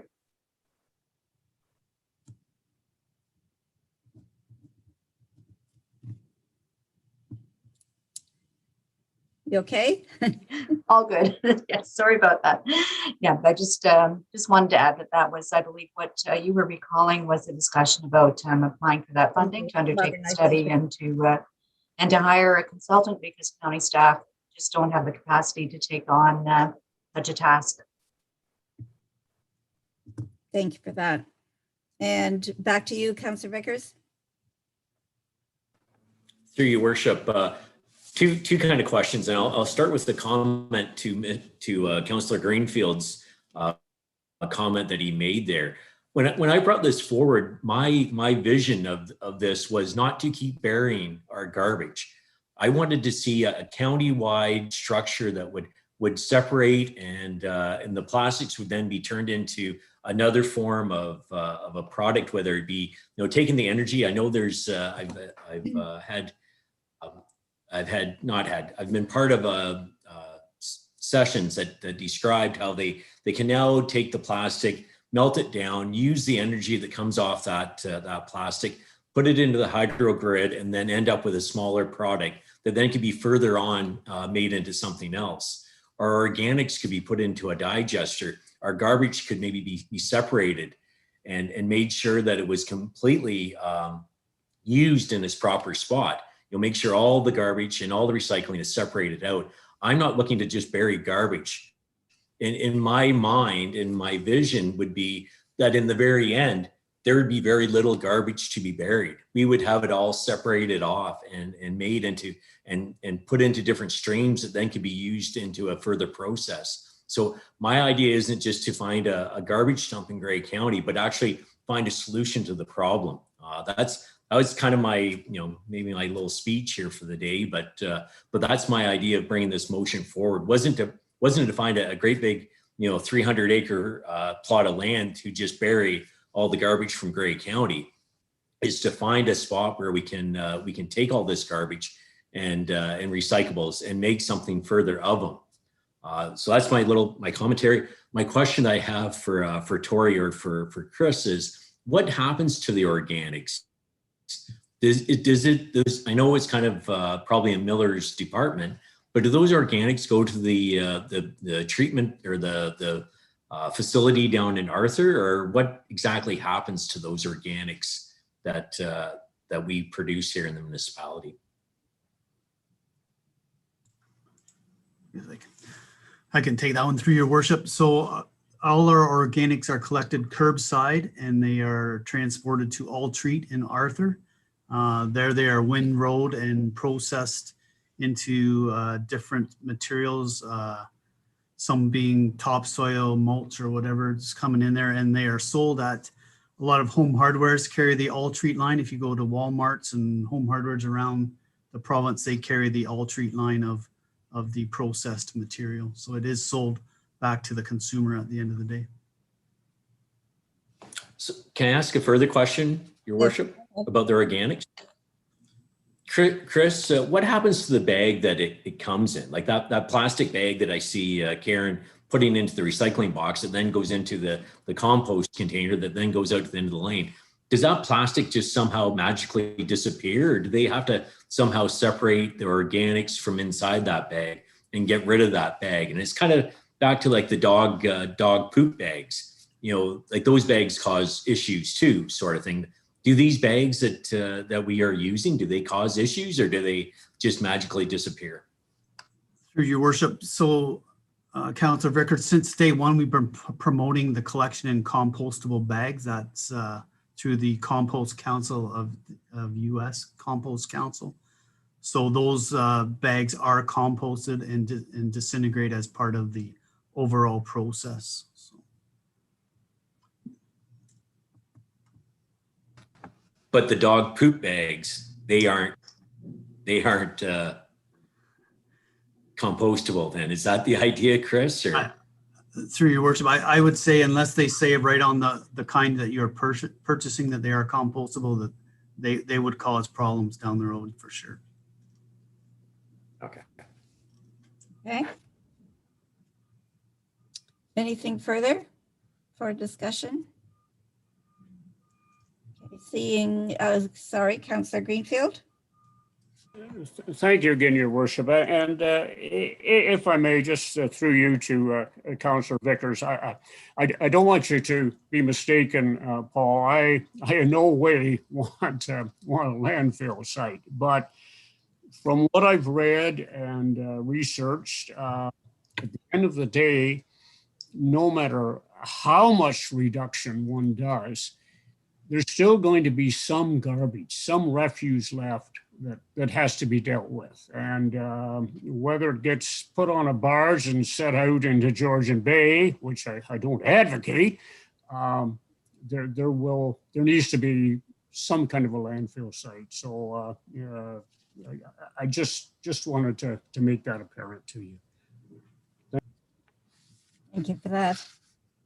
Okay, anything further?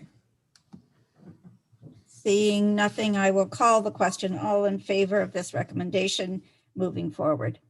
Just being received for information, that is carried. Thank you. INF 2021-06 is a recommendation. The Committee of the Whole recommend the Council of the Municipality of Meaford enact a bylaw to adopt roadside vegetation management policy.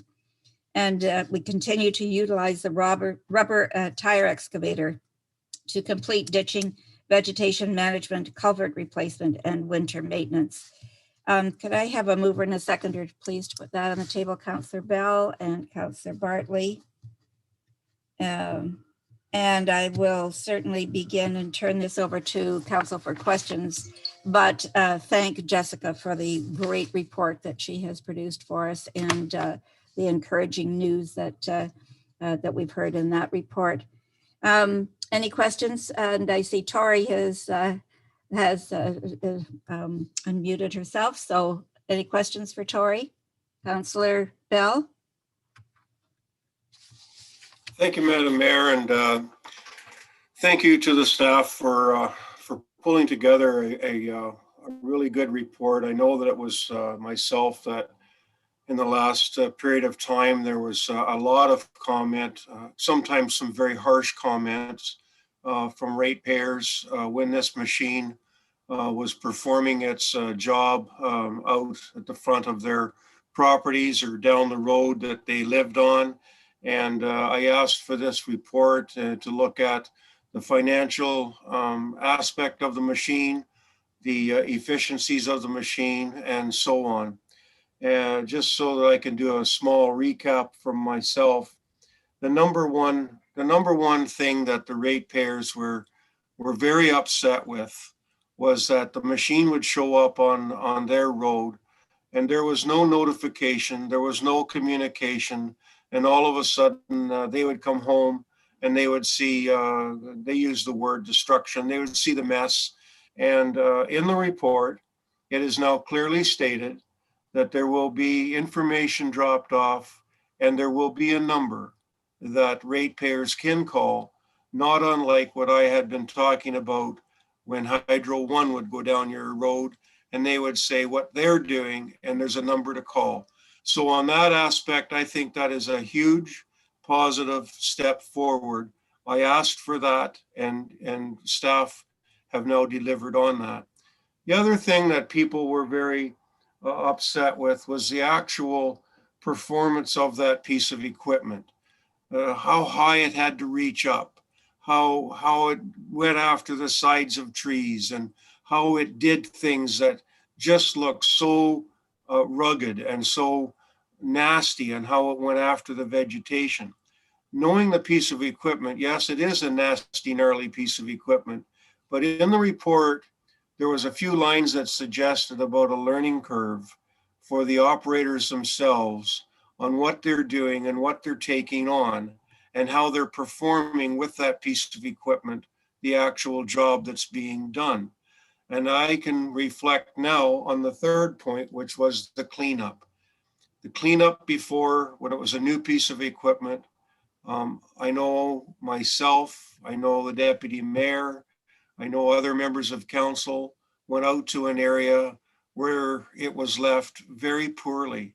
But now I have to state this: if the cleanup in the ditches after the work has been performed is to be done on a consistent basis that looks like the area of the road, which I talked about earlier, the Sydenham-St. Vincent town line, which went around to about maybe side road 27, that was cleaned up in a very professional, very neat, very tidy manner.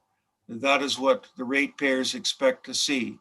So Tori, if the report stands true, if the workforce are going to do as the report says, you've accomplished three things: communication, skill level of the operator, and the cleanup after the job has been done. And on those three things, from the motion that I brought forward that staff looked into, I think that this is well done. And I think that as you communicate better with the ratepayers, I think that we'll see the performance of this machine do what it can do. On a note that is not so positive, in the report, and please correct me if I've read it or interpreted this wrong, the number of kilometers a year that it is accomplishing, by my quick arithmetic, it might take us over 20 years to get around over 300 kilometers. So that's the only one that I have difficulty understanding, is how many kilometers a year to accomplish the rural areas where this is needed. But other than that, thank you very much for your report. Thank you for that, Councillor Bell. Councillor Bartley.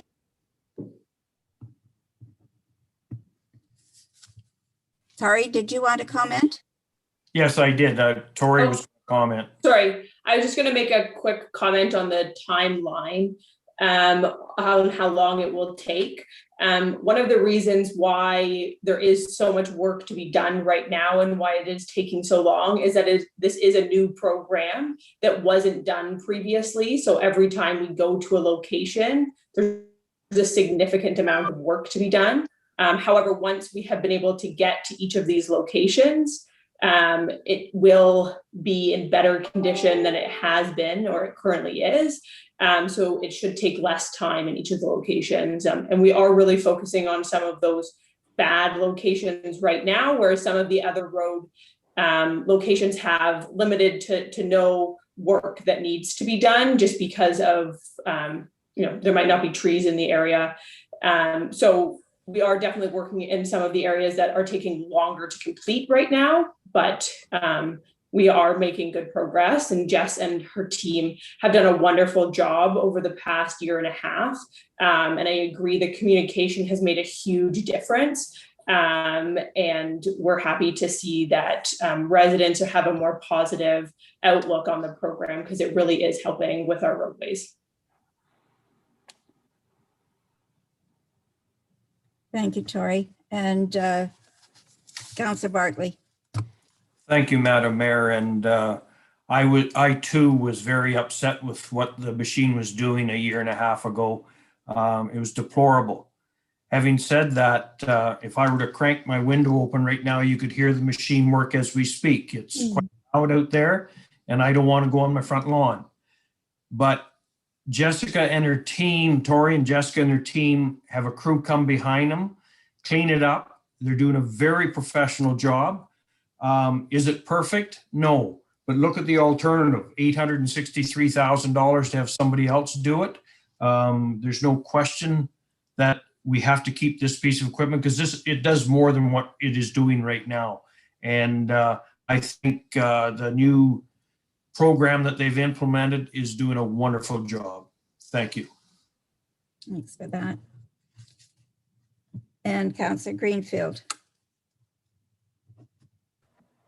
Thank you, Your Worship. Through you to either Victoria or Jessica, and you'll have to forgive me. I may have missed this when I read the report, but I saw numbers in there for the cost of the excavator, the cost of the operator. I didn't see anything specifically to take into consideration the cost of the cleaning up. I'm assuming they are in your report, but I just wanted to check and make sure that every hour, every dollar is in there. Since there were some original complaints or concerns, the crew has done a super job. Yeah, this we cannot deny this machine is effective. But I just wondered, are all the costs in there to the last dollar? Thank you.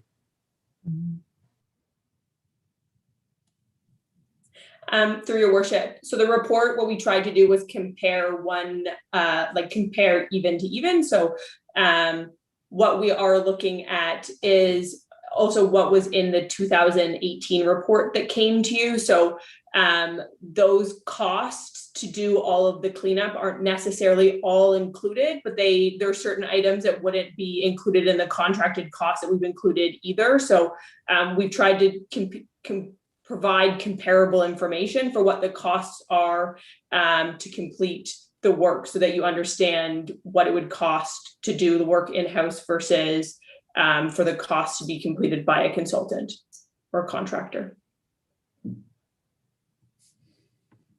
Councillor Kentner.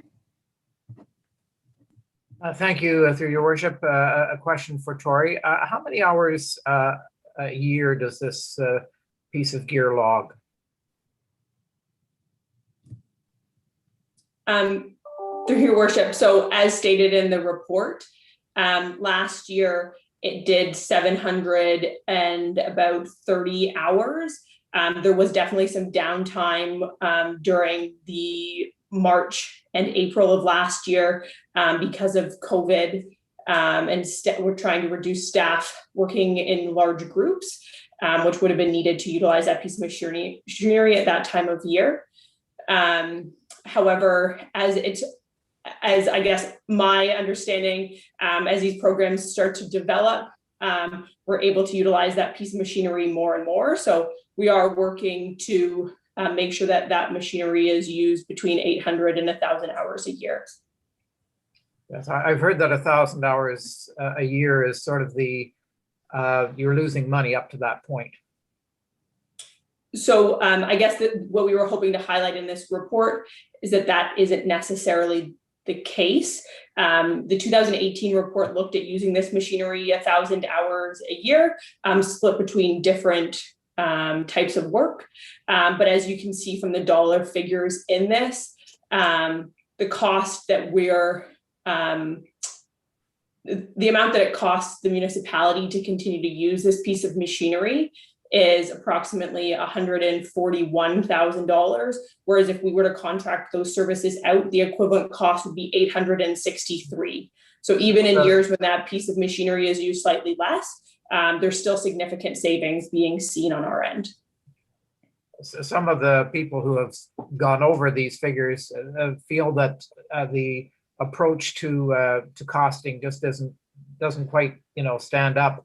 I charge per meter, for example, when you're ditching on Highway 26 on Bayview Hill, that's a lot different than ditching for one of our concession roads. Just, you know, that, so therefore, anyway, it's very hard for somebody like us who are not experts on this kind of equipment to know, but, and yeah, the final one was just people who are in the know say that there's a very costly piece of gear when it starts to run into the end of its life cycle, and we would be well advised to move on it early in terms of it not being a very costly approach to doing business like this. Thank you.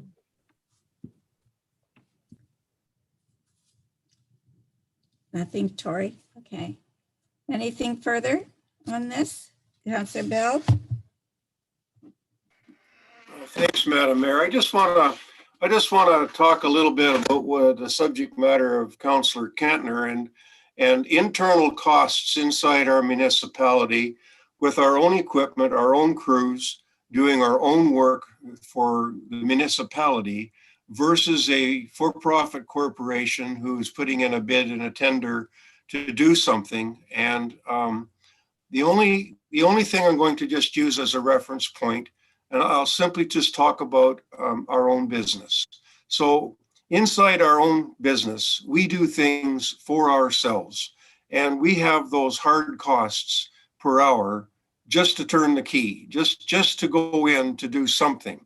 So our costs that we do internally, I have to register them, just as the municipality is telling us in many reports what it costs per hour with the man or the person, the equipment, fuel, insurance, and all the stuff that goes to just getting out there and doing something versus, in my case, like all businesses, having a shop rate, which you apply to a client. So in this report, I think I read that we were at around $74 an hour. And Jessica or Tori, if you could verify that. So when I see a number which is even less than $100 an hour running major pieces of equipment, it only causes me to think that in the future, there should be a whole lot of other areas where I would love to see the municipality itself take on these jobs. And I know that we get to a point where we have to contract it out. We don't have the personnel, we don't have the time in the day, in the week, in the month to do something, but I really want someone to just clarify to us in-house costs per hour, and I think I said 74 versus being contracted out, and it's not uncommon at all to have very large pieces of equipment like high hose and bulldozers at $200 an hour. So if either one of you two could give a comment on that, I think that's where my fellow councillor Kentner was trying to understand, and I am too, what it is inside the house costs in order to deliver doing some of this work that we do. And please, I really want to hear from you. Welcome, Good afternoon, and yeah, nice to see everyone, albeit virtually. So great point and great question. I feel like my experience as well has been a lot to do with in-house costs often being better, I'm going to say, than if you're contracting things out. And you're right, we always run into situations where we need to contract things out just from a timing perspective or maybe a specialty perspective. But in general, the amount in the report was $75 an hour for in-house staff. So you're good memory, better than mine.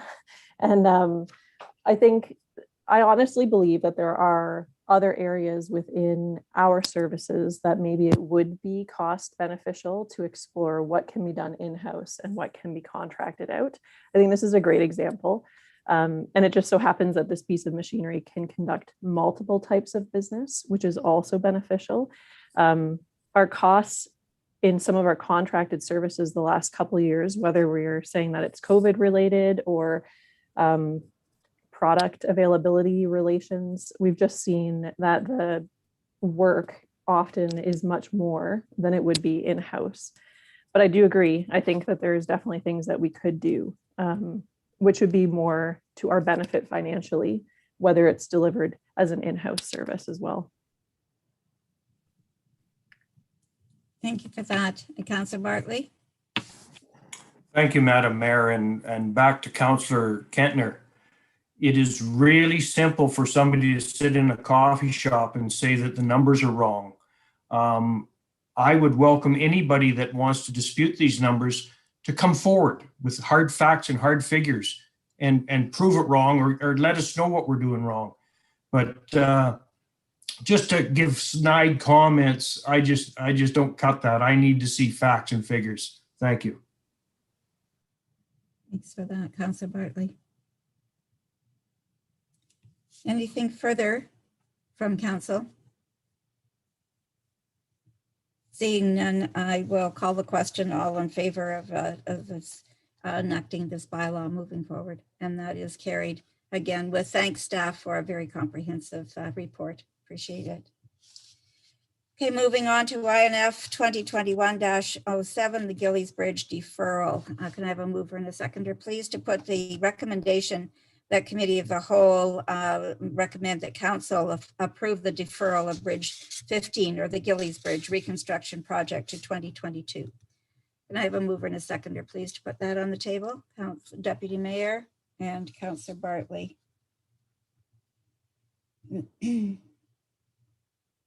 Any questions for Tori is joining us on that one, Deputy Mayor? Your Worship, thank you, and to you, Tori. I understand the reasons for the deferral, and I don't have an issue with that.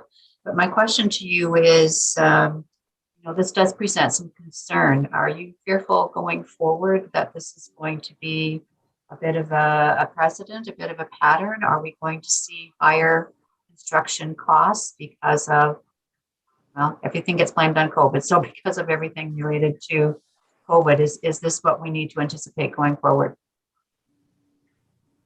For your worship, thank you for the question. This is a report I never want to bring forward, so it's unfortunate, but we have been really lucky this year. All I've heard from contractors and consultants and other municipalities is that they're seeing this type of pricing throughout most of their projects.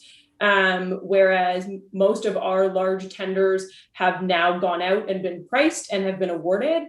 And in some cases, similar to the Nelson Street Booster pumping station, we actually received a price that was pretty on budget and actually under. So we have been fairly lucky this year with the pricing we have seen in comparison to other locations. With regards to how this will impact prices going forward, I hope that this is a blip in time, and once different industries are able to get back to normal, we won't be seeing the same pricing and the same increases that we have seen in the past year. But I think it's hard to know right now how these impacts will last long term. I guess on a positive note, we did have a bridge project last year that was well under the budget we anticipated. It was a smaller bridge, but there is sometimes variations in the bids we get. So it just sometimes depends on work level and product availability. So I'm hoping this is a year that's just off from most other years, but we don't know until the future. Thanks for that, Dory. Councillor Kentner, and then Councillor Bartley. I actually have just a few short questions. Usually we see like a breakdown of the tenders, which we didn't in this case. We just know that it's 30% more than we anticipated. Is there enough money available, for bridges that we could go ahead and do this anyway?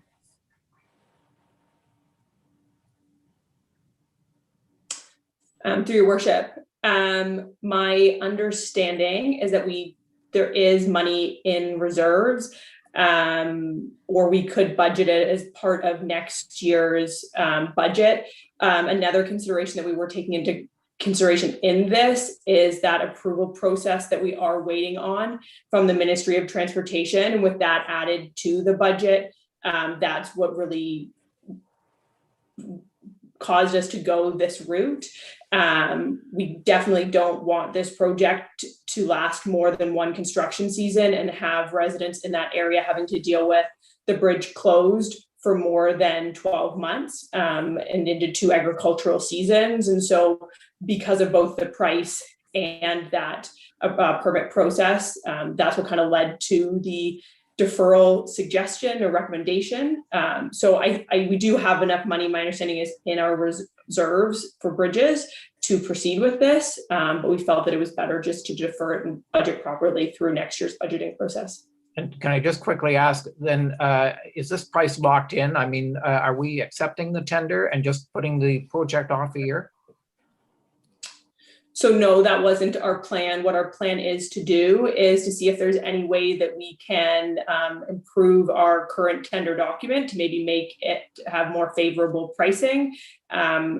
And then re-tender it next year, hoping to see that maybe there will be different pricing based on more availability of materials that could have played into the high pricing of this tender. Thank you for that, Tori. And Councillor Bartley? Thank you, Madam Mayor. And this deferral saddens me a lot, but I fully understand it. And I know the biggest part of the deferral is the approval process. It's not going to work. So I do believe we have to defer it and get them ducks in a row. Now, Tori, can you tell me the design that we were going to use, putting the steel stakes in the ground? It's a different process than I've ever seen or heard of. Would that be part of the price fluctuation? So it is a standard type of bridge construction. However, steel is expensive right now. So that is what we are hoping next year, that production will be back up to normal and we'll see drops in prices. I also know right now contractors are being told that their suppliers are willing to hold prices for a day to 7 days, and our tendering process normally lasts about 90. So they're really padding their numbers to make sure that they have the budgets necessary if the prices do increase. I'm hoping these all disappear by next year and provide us with a little bit more stability in the prices that we receive. And would we look at different constructions again or stick with this type of construction?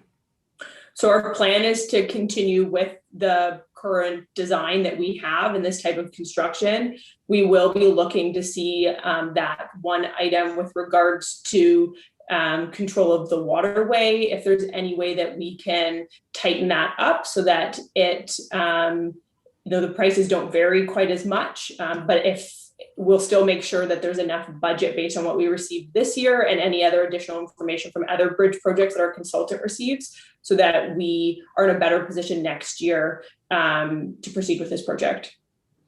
Thank you. Councillor Vickers? Through your worship, my question is to Tori, and just looking for a little bit more clarification, because from what I read from the report was really everything above the ground was pretty well right on where the engineers thought the pricing would be, but it's the work to the river that's causing all the issues. Is that not correct? Or yeah, so the water control item, that was the biggest significant difference from the engineering estimate to what we received in the low bid prices. However, some of the higher bid prices, their pricing for that item was significantly lower, but their other items were all over the place. So we just saw inconsistent, like it was just where obviously different contractors were taking risks with regards to different products right now and the ability to get supply of them. But that seemed to be a location where clearly, and we assume because of the steel that is needed for that item, that contractors were increasing the prices significantly than what was identified from previous projects that the engineer has completed. because the way I took it from the report was that it was a lot of the upstream and downstream work away from the bridge that was causing a lot of the risk concern. Also, is that not correct? Or so that item in particular, essentially, it is to create a dry workspace on either side where the abutments are. So it's to control the water going through. So essentially they would drive steel piles into the ground to create some type of cofferdam so that they can work on the dry side and that the river would still flow through the center. There obviously are unknowns whenever you enter into underground work. We did do geotechnical work and that was provided with the tender, but there are a lot of pieces with it. So there's risks to the work in general, but we also feel like there's risks this year with regards to supply of product as well. Do you ever, and I know this might be a little bit different than what you've done before, do we as a municipality, since we're going to pay such a huge premium to have that risk mitigated, do we just end up taking the risk on ourselves and leaving it somewhat open? Because when we talk about, there's always a cost to the risk. And if somebody's going to charge you a large sum of money to take on that risk, are we better off just to take the risk on ourselves? To the water part. I'm not talking about the basic bridge itself, but to the water and those issues. So we did talk to our consultant about doing this work on a time and material basis and not doing it as like a contracted item. However, in their experience, they didn't feel that that would be advantageous to us in the end. They did identify that, you know, having that competitive process during through a tender normally provides better pricing on items like that. So their recommendation was to not proceed in that direction. They didn't feel that it would be advantageous to the municipality.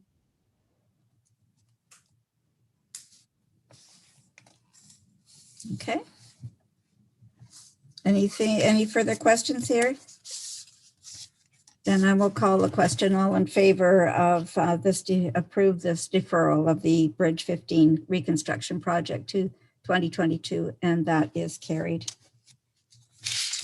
With that, we'll move on to the updates from those who have attended other committees. And we'll begin as usual with the Deputy Mayor for County Council. Your worship, actually, as the calendar worked out, County Council hasn't met since we last met. That's correct. You're right. So I'm sorry, I don't have a report for you today. I'm just reading we'll put that on pause. And the Accessibility Advisory Committee, I know that has happened. And Councillor Greenfield. Yes, thank you. Thank you, Your Worship. Just briefly, we did have a committee meeting. Just a couple of things we touched on were the designs for municipal buildings, and I want to give credit in particular to one of our staff members, Nick Burt, who did a lot of work on this project, preparing the literature for it.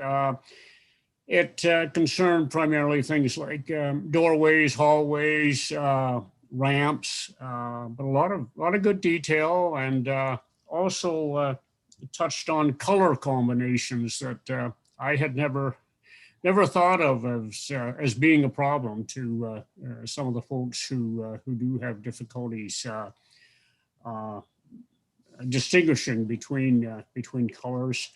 The provincial accessibility standards, we got a glimpse of that, and of course they have been adopted some time ago by our municipality, and it looks as if we're from what I've read and heard, we're doing a good job with accessibility. We still have more to do, but we've taken on this responsibility very seriously, and we are progressing to help as many people as possible out there in our population.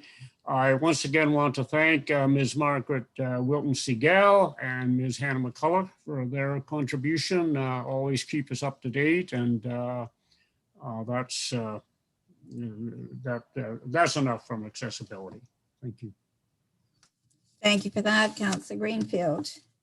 And the Community Policing Advisory would be Councillor Bell.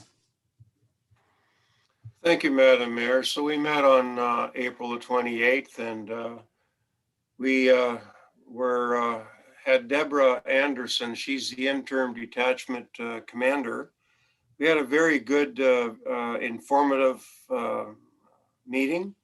We had a really nice report from Hannah herself on the safety and well-being, what's happening on that front, the areas of concentration for mental health, poverty, crime support, what's happening with seniors and so on, and her engagement with the community at large.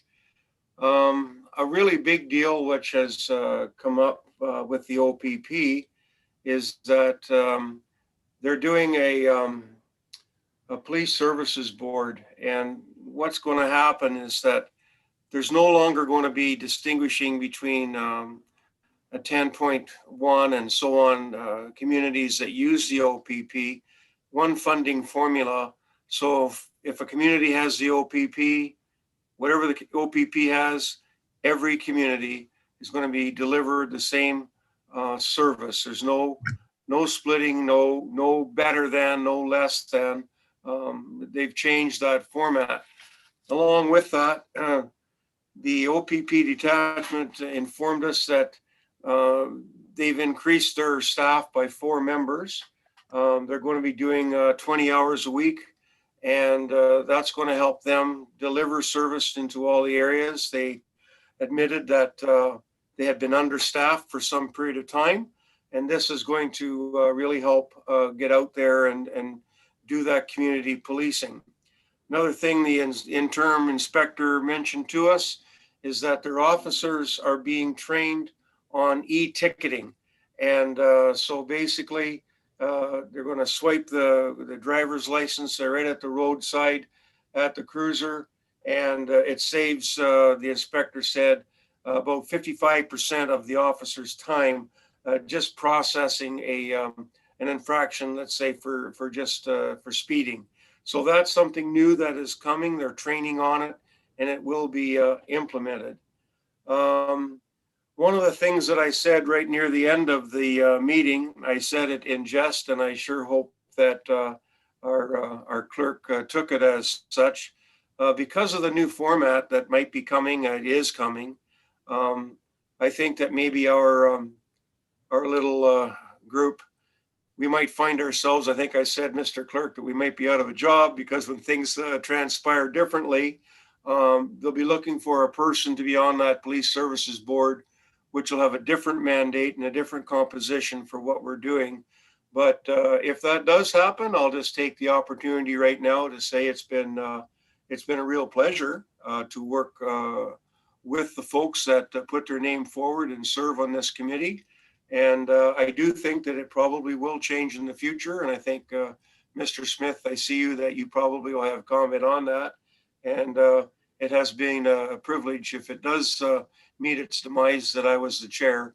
It's been a really good experience for me. And we'll just see what the future unfolds.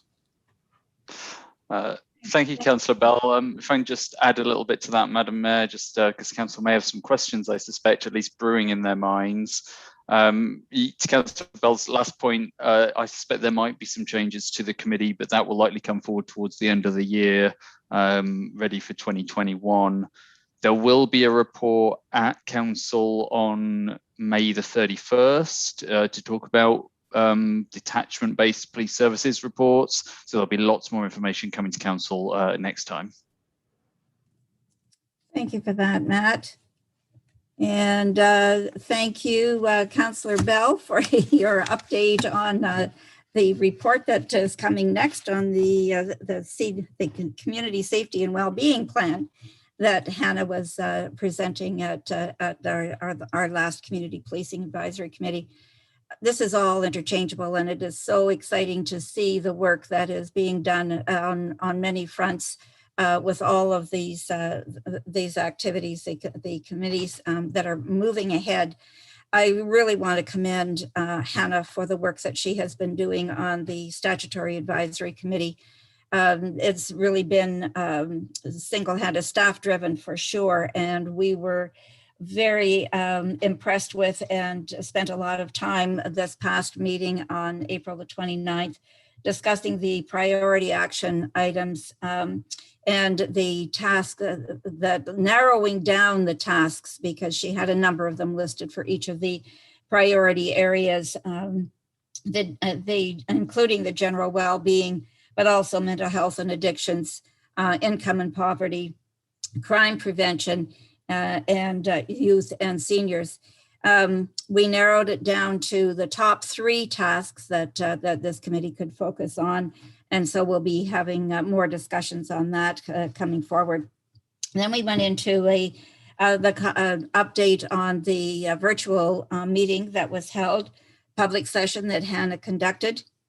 She had 12 participants sign into that and felt that it went very, very well. She was pleased with the participation and the information coming out of it. There have been 140 responses to date on the second session, survey rather, that has been conducted, bringing a total number of respondents to the surveys that she's been working with is about 440 responses. The wall of well-being that is displayed on the library is growing, and it's good to see comments coming in that will all be taken into consideration as well. So with that, unless Matt, you have something further to add to this discussion, we'll certainly have more detail coming forward on the synthesizing, I guess, of the tasks that this committee will focus on going forward. Is there anyone else? Councillor Greenfield? Thank you. Thank you again, Your Worship. Yes, Councillor Vickers and I did take part in the Grey Sauble Conservation Authority session last Wednesday. Mm-hmm. Just briefly,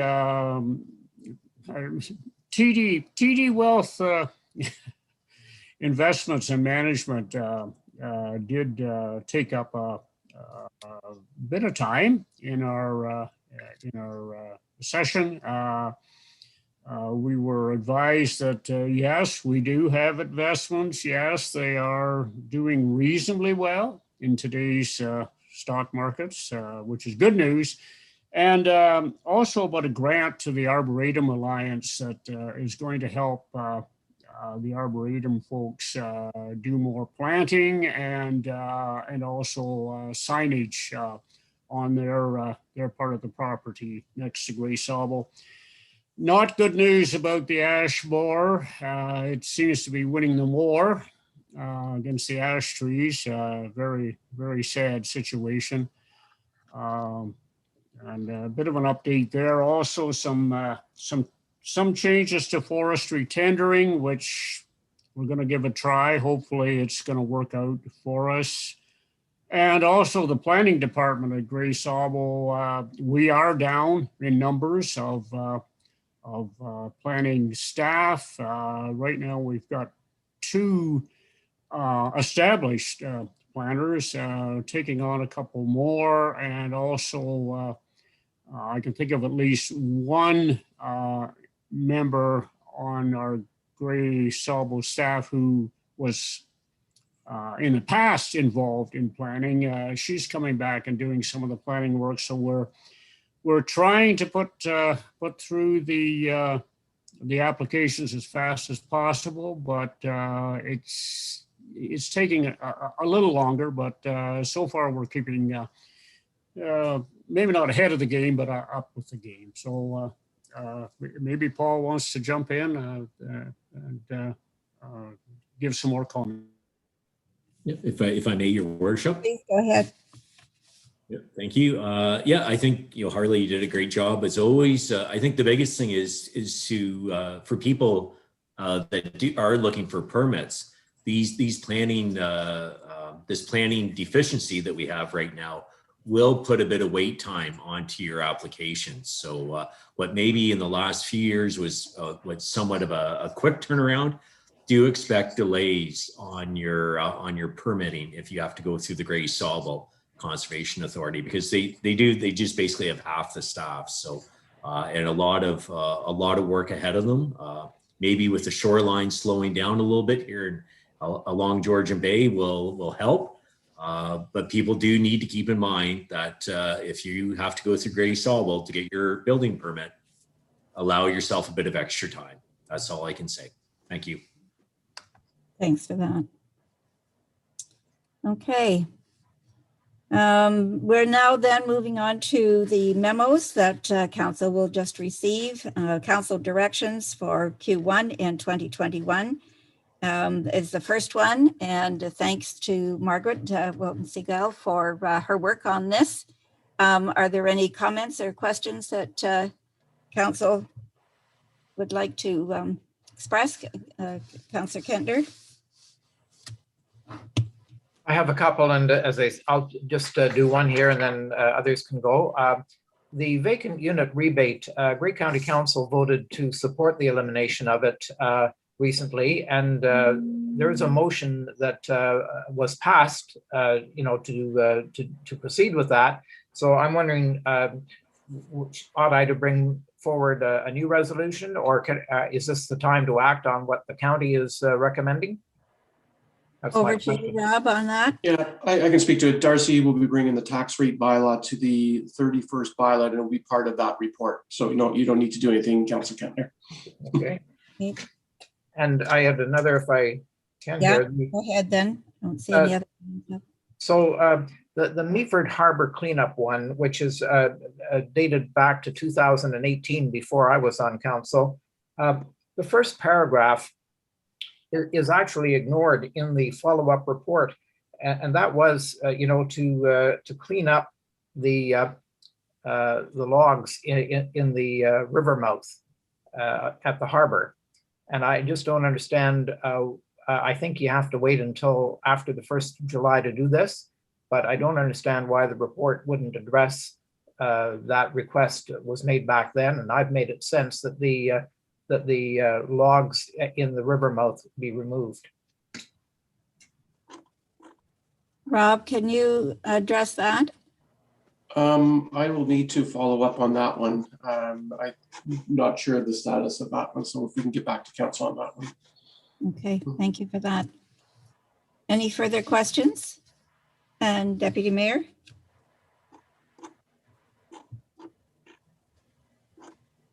Thank you, Your Worship. And if I'm ahead of myself, please say so. I wondered if I could ask a question on the delegated authority. Not seeing any other questions for council directions. So we'll move into delegated authority, and you're free to go ahead.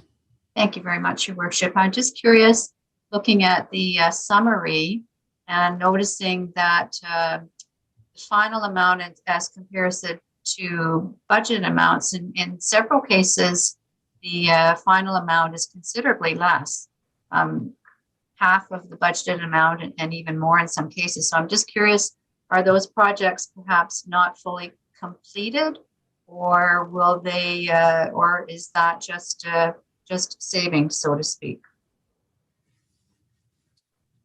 Rob, can you yeah, actually, if Darcy can just speak to those ones, if I could. There he is, Darcy.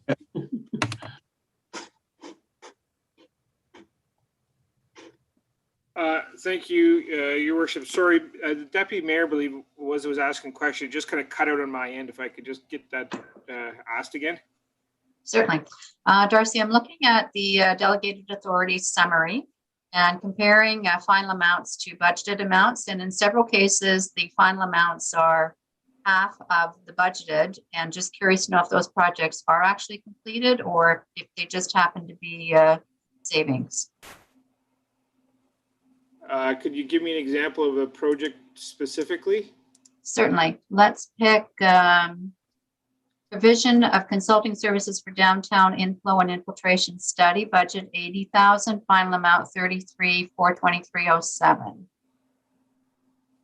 Okay, so through Your Worship. So the issue with these probably is that this is only the quarterly amount, not the final. It's the final for the quarter, not the total project.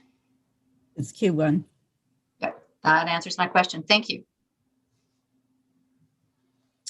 Okay, I'm not seeing any other hands raised for that, so I'll ask for a motion to move out of committee of the whole. Mover and a seconder, please.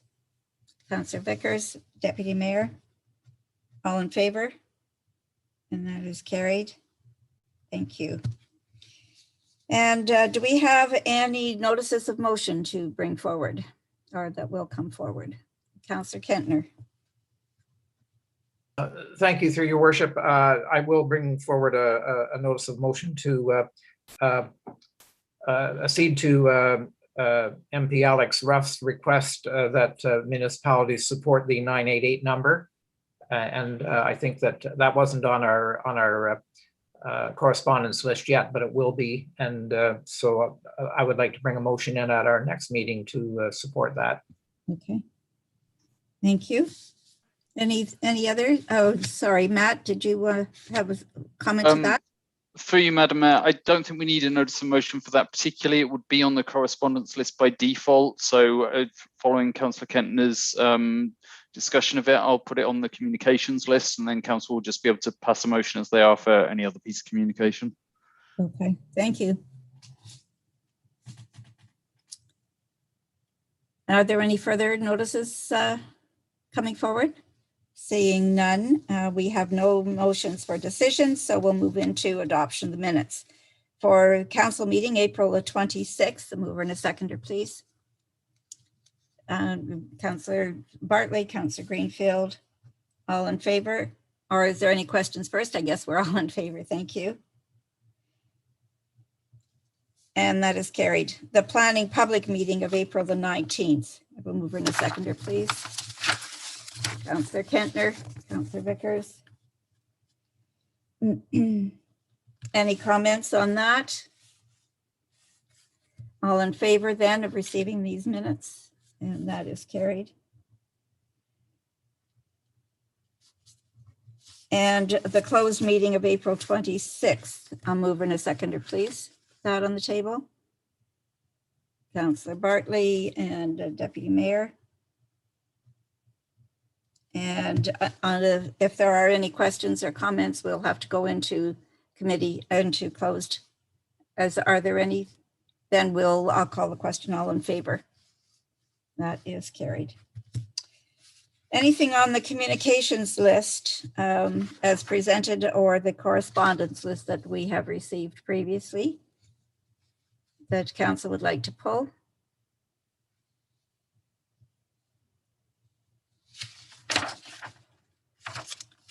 Okay.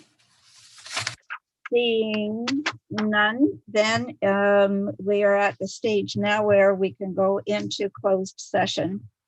So there's a recommendation that the Council of Municipality of Meaford does now go into a virtual closed session at 3:52 p.m. with the CAO and the clerk participating in the virtual meeting to discuss the position, plan, procedure, criteria, or instruction to be applied to any negotiations carried on or to be carried on by or on behalf of the municipality. Can I have a mover and a seconder, please, to go into closed session? Councillor Bartley, Councillor Vickers. All in favor? And that is carried. Okay. Through you, Madam Mayor, we'll do what we've done for the last meeting or two, in that I'll ask council to drop out of this meeting and follow the other link that they've been provided.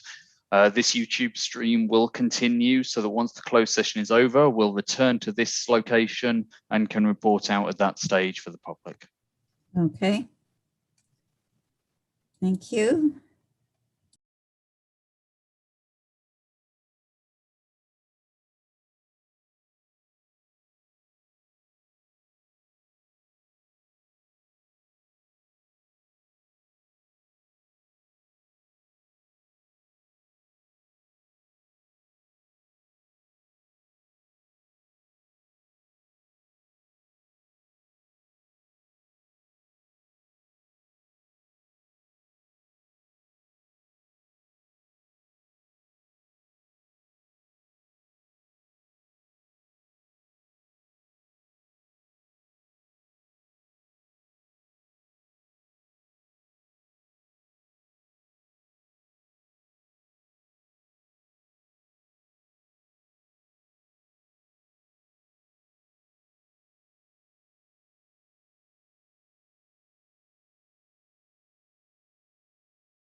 Okay, we're all back in. And it is time to report out to the public meeting that council went into a closed session at 3:52 this afternoon to discuss contract negotiations, and only that was discussed. And direction was given to staff about a potential memorandum of understanding with Owen Sound.